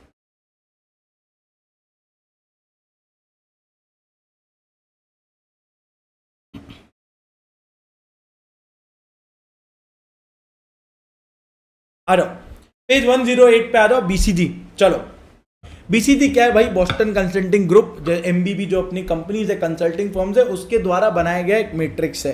ये क्या करता है, कुछ नहीं, सीधा सीधा इधर मैट्रिक्स पर आ जाओ, सिंपल सा बात है। चलो इसको मैं आपको यहीं बना के दिखा देता हूं, मेरे साथ साथ रफ में बनाते हुए चलो, बेटर हो जाएगा, याद भी हो जाएगा। बीसीजी अपना एक मैट्रिक्स है 2x2 का, तो इसमें 4 खंड बना लेते हैं। 2x2 का मैट्रिक्स है, 2 वेरिएबल का ये सारा मैट्रिक्स है। 2 वेरिएबल में क्या क्या आ जाएगा, एक तरफ आएगा मार्केट, एक तरफ आएगा अपना मार्केट ग्रोथ, दूसरी तरफ आएगा अपना मार्केट शेयर। मार्केट ग्रोथ, दूसरी तरफ आया मार्केट शेयर। अब बेस्ट केस क्या है भाई, हाई ग्रोथ हाई शेयर, चमकता सितारा प्रोडक्ट है, स्टार प्रोडक्ट है अपना।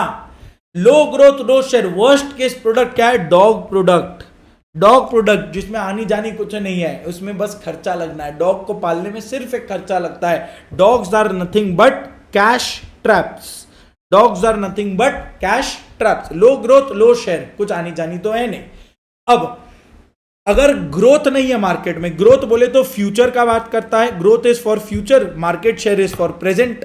अगर ग्रोथ बहुत ज्यादा नहीं है, फ्यूचर हो सकता है इसका उतना अच्छा नहीं हो, लेकिन आज का प्रेजेंट इसका बहुत बढ़िया है, तो ये अपना कैश काउ है, ये वो गाय है जो दूध दे रही है आज भी, तो इसके लिए बहुत प्रॉफिटेबल सिनेरियो है कंपनी के लिए। ये कैश रिच है, ना तो ये इन्वेस्टमेंट मांग रहा है, मैच्योरिटी में पहुंच चुका है, कैश कमा कमा के दे रहा है। आईटीसी का अपना टोबैको डिवीजन हो गया, और एक ऐसा कंपनी जिसमें मार्केट में तो बहुत ग्रोथ है लेकिन तुम्हारे प्रोडक्ट्स के शेयर बड़े कम है, वो अपना हो जाता है क्वेश्चन मार्क। क्या होगा इसके फ्यूचर का अपने को मालूम नहीं है।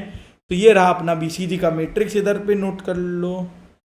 ये हम लोग क्लास में पूरा बनाए नहीं थे क्या? बनाए थे, आई एम श्योर बनाए थे। इधर है, ये रहा, हाँ वही तो मैं देखा, बनाए तो थे कहीं पे।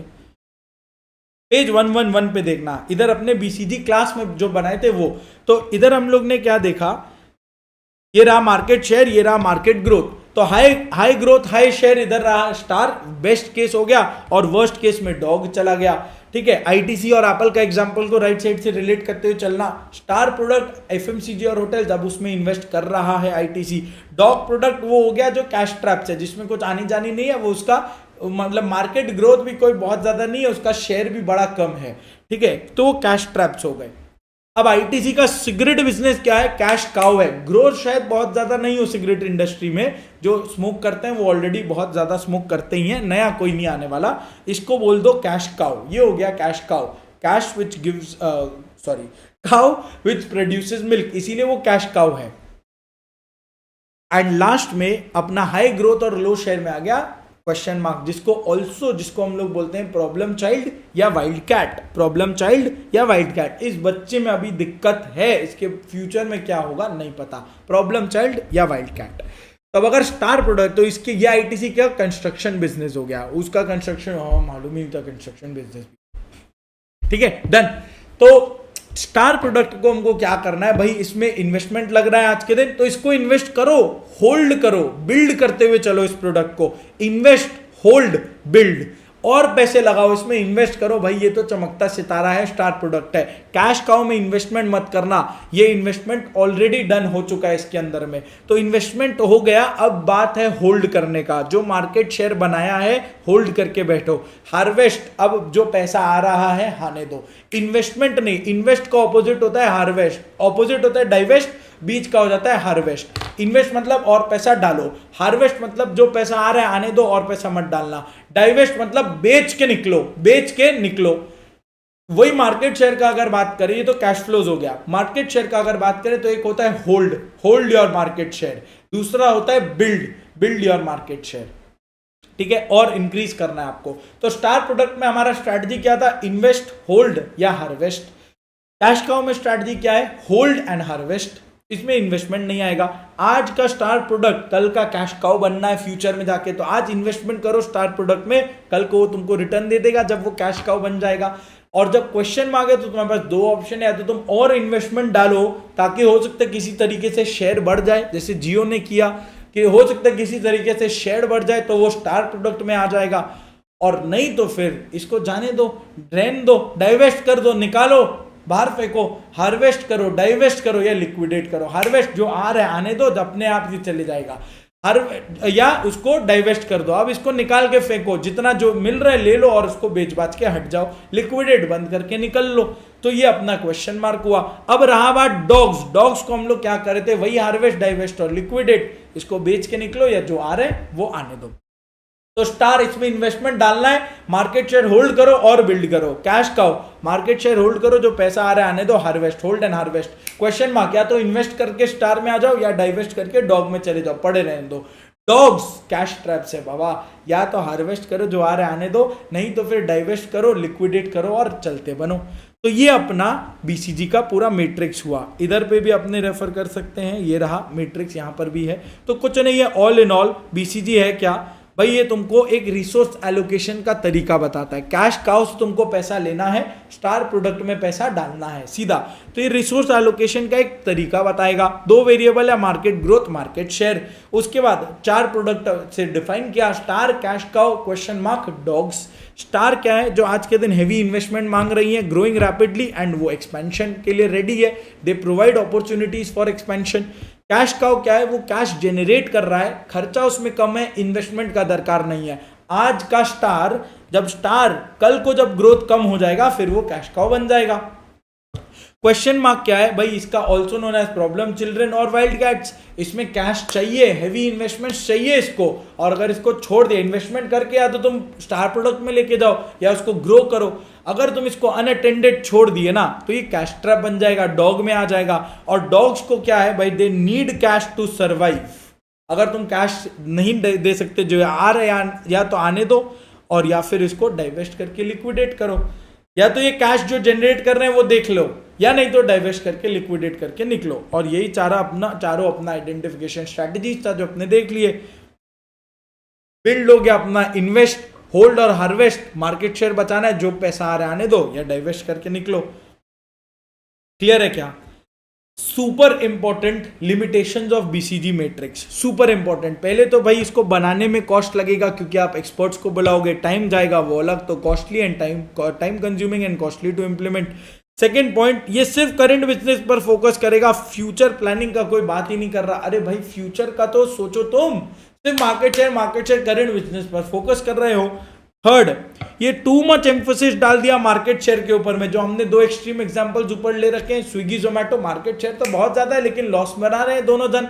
जोमेटो तो चलो फिर भी अभी प्रॉफिट पोस्ट करना चालू किया है, और दूसरे एंड पर बीएमडब्ल्यू, ऑडी और मर्सिडीज, मार्केट शेयर तो कम है, मार्केट शेयर कम है बट सुपर प्रॉफिटेबल है। उसको तुम तो बोल दिए कि ये तो खराब कंपनीज है, मार्केट शेयर कम है, क्वेश्चन मार्क है, या तुम्हारा डॉग है, या समझ में आया? क्वेश्चन मार्क या डॉग में डाल दिए तुम उनको।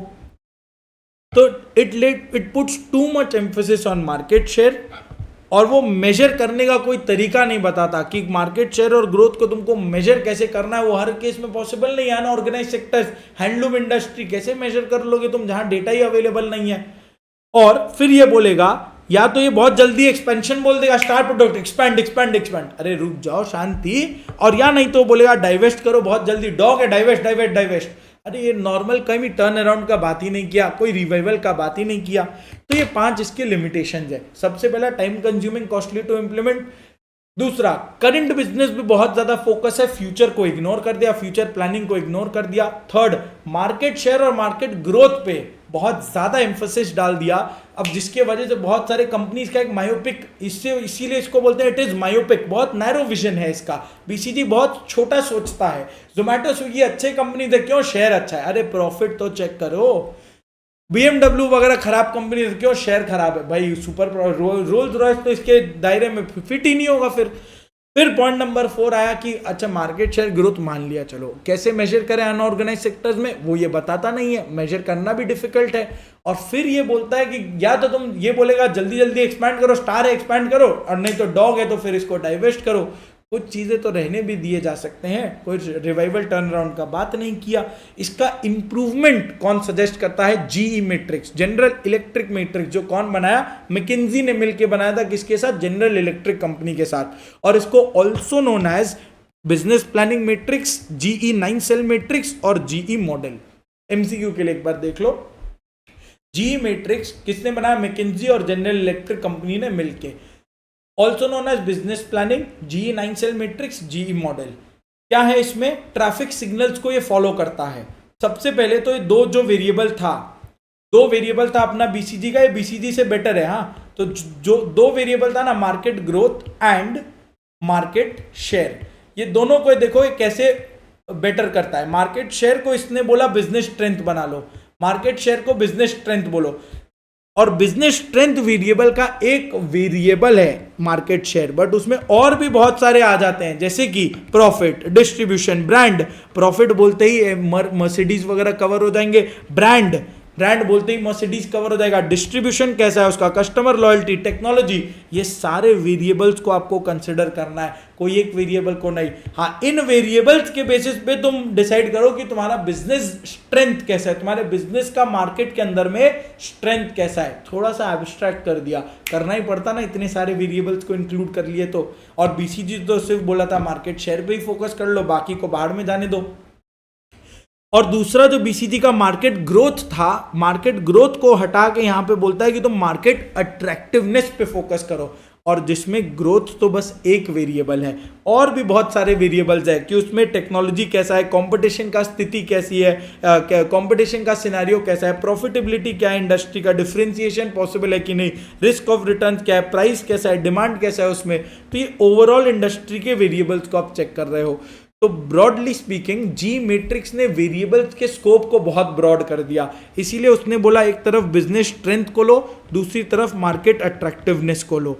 Business strength versus market attractiveness abstract variables है, और मैट्रिक्स इसका कुछ 3x3 का बनता है। 3x3 का मैंने आपको बताया था, एक तरफ बिजनेस स्ट्रेंथ डालना, एक तरफ मार्केट अट्रैक्टिवनेस डालना। अब बिजनेस स्ट्रेंथ में 3 टाइप है, हाई, मीडियम, लो या स्ट्रॉन्ग, एवरेज, वीक। जो याद आए लिख देना, कोई हार्ड एंड फास्ट रूल नहीं है। मार्केट अट्रैक्टिवनेस में फिर से वही आ जाता है, हाई, मीडियम, लो। जो तुमको लिखना हो कोई दिक्कत नहीं है। स्ट्रेंथ है तो प्रेफरेबल है, स्ट्रेंथ है तो इसीलिए बोलते हैं स्ट्रॉन्ग, एवरेज और वीक बोलना। स्ट्रेंथ है ना, स्ट्रॉन्ग, एवरेज, वीक, कोई दिक्कत ही नहीं है। अगर अट्रैक्टिवनेस का बात है तो हम बोलते हैं हाई अट्रैक्टिवनेस, मीडियम अट्रैक्टिवनेस और लो अट्रैक्टिवनेस। तो 3 तरीके से डिवाइड कर दिया। अब 3x3 बोलते ये 9 बॉक्स का मैट्रिक्स बन गया। जैसे 9 बॉक्स का मैट्रिक्स बना, बेस्ट केस ये वाला होगा, स्ट्रॉन्ग और हाई बेस्ट केस होगा, दोनों तरफ अच्छा है, बेस्ट केस हुआ। इसको तुम ग्रीन कर दो, इन्वेस्ट और एक्सपैंड। अब इसके बाजू बाजू में एक एक को ग्रीन कर दो। ये हो गया अपना इन्वेस्ट या एक्सपैंड। स्टार प्रोडक्ट के जैसा हो गया, बेस्ट केस है इन्वेस्ट करो, एक्सपैंड करते हुए चलो।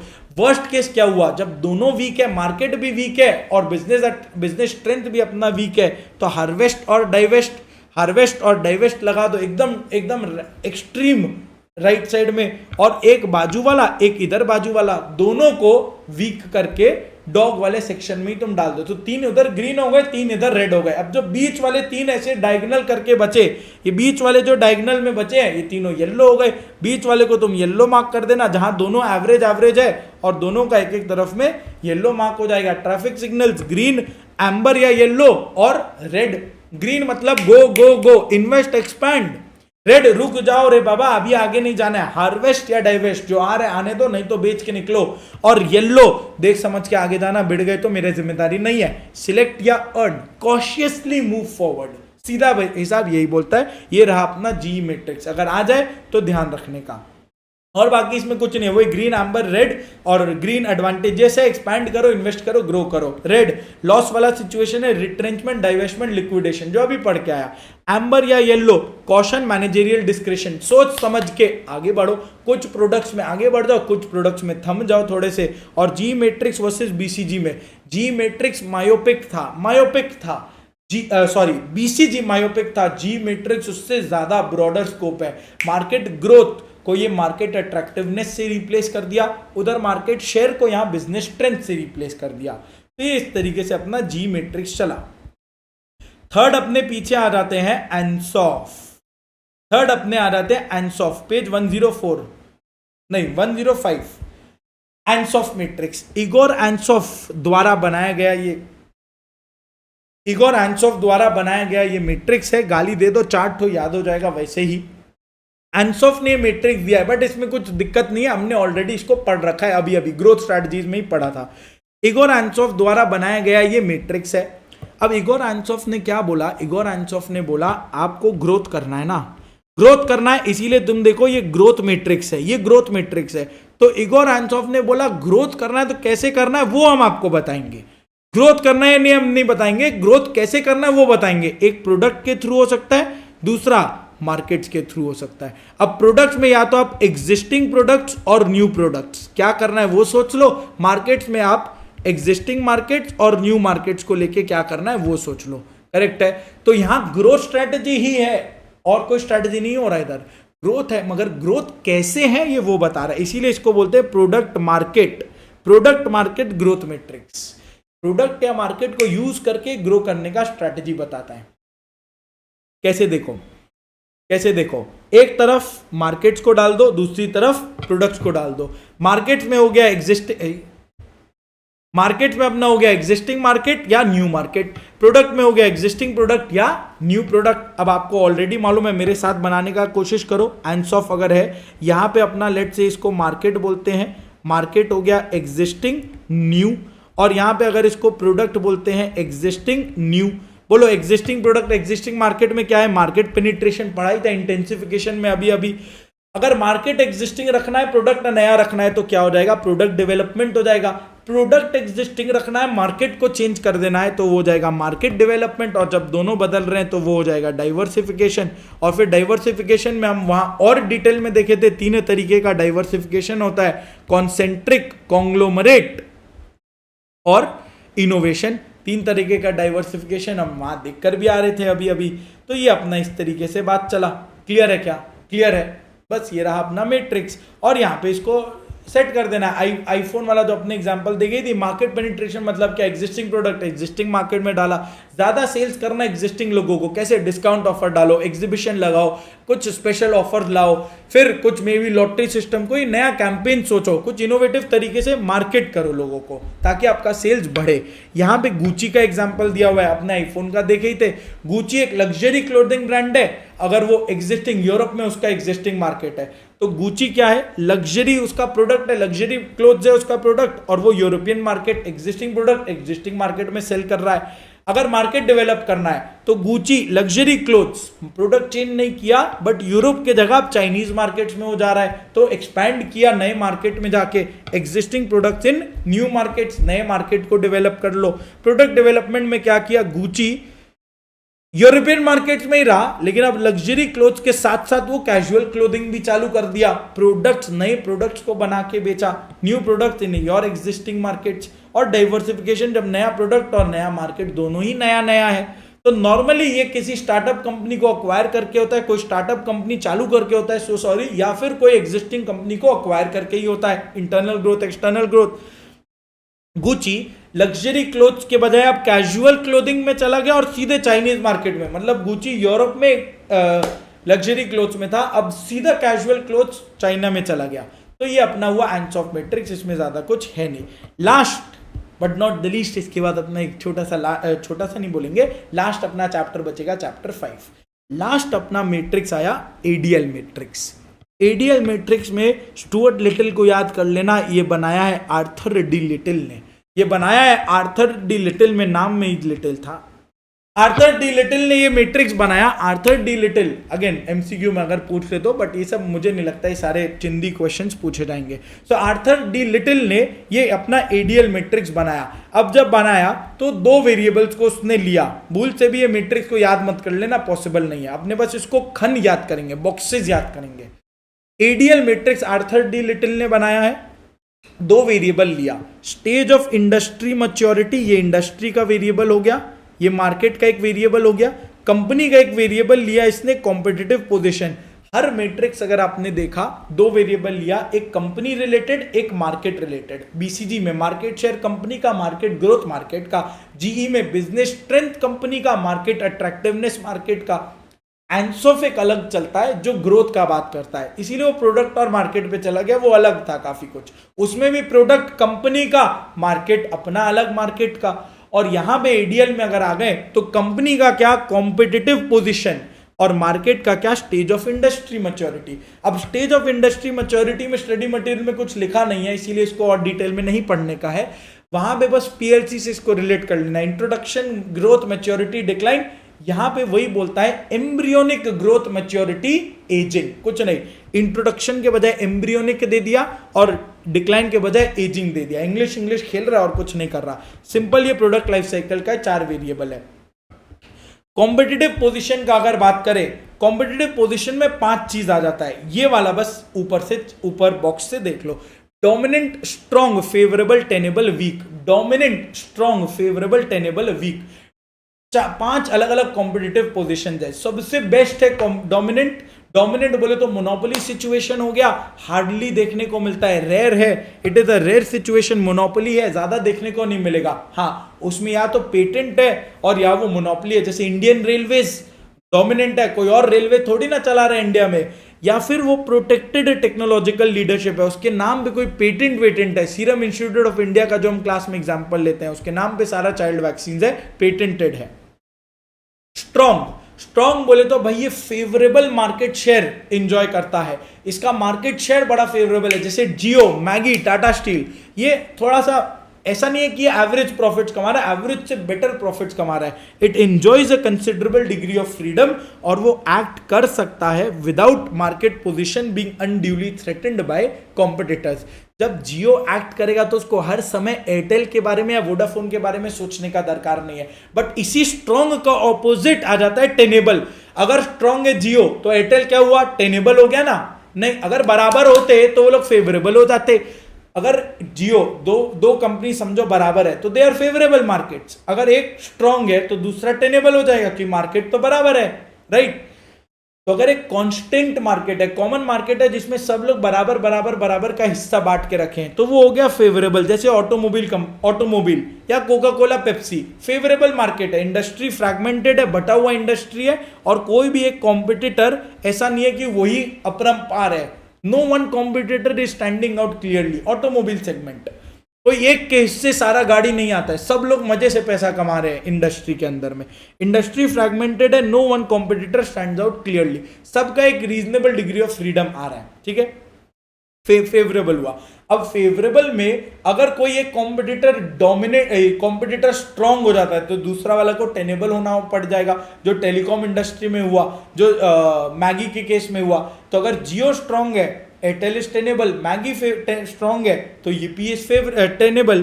तो स्ट्रांग और टेनेबल इकट्ठे तुम पढ़ लो। स्ट्रांग मतलब कंसिडरेबल डिग्री ऑफ फ्रीडम है, without market position being threatened, हम एक्ट कर पा रहे हैं, ऐसा कुछ नहीं है। टेनेबल बोले तो बस सैटिस्फैक्टरी परफॉर्मेंस हो रहा है, बस चल रहा है, सैटिस्फैक्टरी परफॉर्मेंस है, चल रहा है, ज्यादा कुछ नहीं है। हम जस्टिफाई कर रहे हैं staying in the industry, but at the same time we are vulnerable to increased competition, बस चल रहा है। We are able to perform satisfactorily, हाँ हम जस्टिफाई कर रहे हैं इंडस्ट्री में रहना, और बट हाँ कंपटीशन से बहुत ज्यादा दिक्कत है। We are vulnerable to increased competition. Performance satisfactory जरूर है but vulnerable to increased competition, ये हो गया अपना टेनेबल। जियो कुछ भी कर देगा, एयरटेल कुछ नहीं कर पाएगा, इंक्रीज्ड कंपटीशन से डर है। वीक बोले तो भाई इसका परफॉर्मेंस ही अनसेटिस्फैक्टरी है, यहां लॉस होने लग गए। कम से कम इधर में वो कहीं से काम तो चला रहा था, सेटिस्फैक्टरी परफॉर्मेंस था, प्रॉफिट था, भले ही बहुत ज्यादा नहीं हो, या maybe no profit no loss situation है, बट एटलीस्ट वो सेटिस्फैक्टरी परफॉर्मेंस था। यहां अनसेटिस्फैक्टरी परफॉर्मेंस है, लॉस है, हाँ, लेकिन अपॉर्चुनिटीज फॉर इंप्रूवमेंट जरूर है, वो तुम भले ही कर सकते हो। तो ये अपना कॉम्पिटिटिव पोजीशन आ गया। कॉम्पिटिटिव पोजीशन बोले तो अपना dominant, strong, favourable, tenable, weak, ठीक है? तो ऑल इन ऑल एडीएल का 2 वेरिएबल है। इंडस्ट्री के लिए वो बोलता है stage of industry maturity, stage of industry maturity, जिसमें 4 वेरिएबल्स आ जाएंगे। एम्ब्रियोनिक ग्रोथ, मैच्योरिटी, एजिंग, वही पीएलसी वाले। और कॉम्पिटिटिव पोजीशन में as per ADL matrix 5 variables हो जाएंगे। डोमिनेंट का ऑपोजिट हो गया एकदम वीक, या ऐसे कर लेते, छोड़ो डोमिनेंट, फिर बाकी फेवरेबल हो गया।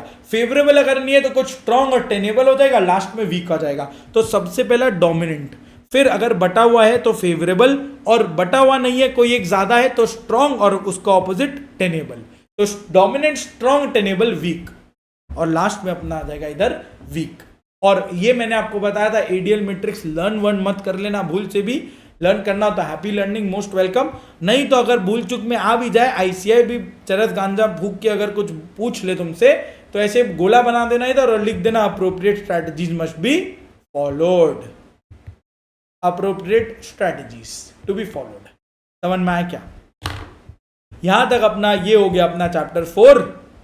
और ये केस स्टडीज एक बार देख लेना जो हमने क्लास में पूरा का पूरा डिस्कस कर रखा है, एक बार इसको जरूर से गो थ्रू मार लेना, प्लीज गो थ्रू कर लेना, काम हो जाएगा। And eight the same time मैं आपको ये बता दूं, जो हमने 5 टेस्ट्स लिए हैं क्लास में, जो अपना 5 टेस्ट्स हुआ है क्लास के अंदर में, वो 5 टेस्ट्स सुपर इंपॉर्टेंट है। हर एक क्वेश्चन उसमें सुपर इंपॉर्टेंट है, इंपॉर्टेंट क्वेश्चंस को ध्यान में रखते हुए बनाया गया है, तो उसमें कुछ भी गोची मत करना, वो जरूर से फॉलो करना। वो 5 टेस्ट पेपर्स के क्वेश्चंस को तो डेफिनेटली एक बार देख लेना और तुम्हारा काम हो जाएगा। बहुत अच्छे से हमने क्लास में पढ़ाई किया है, ये 50 घंटे हमने क्लास में पढ़े, एक एक केस स्टडीज, एक एक के रियल लाइफ केस सिनारियोस को लिया है, क्योंकि तुम्हारा paper pattern is case study oriented. तो वो case study oriented paper pattern को डील करना अपने क्लास में ऑलरेडी सीख चुके हैं, यहाँ अपने ब्रशअप कर रहे हैं, अच्छे तरीके से रिविजन कर रहे हैं। तो ये अपना चैप्टर 4 भी डन।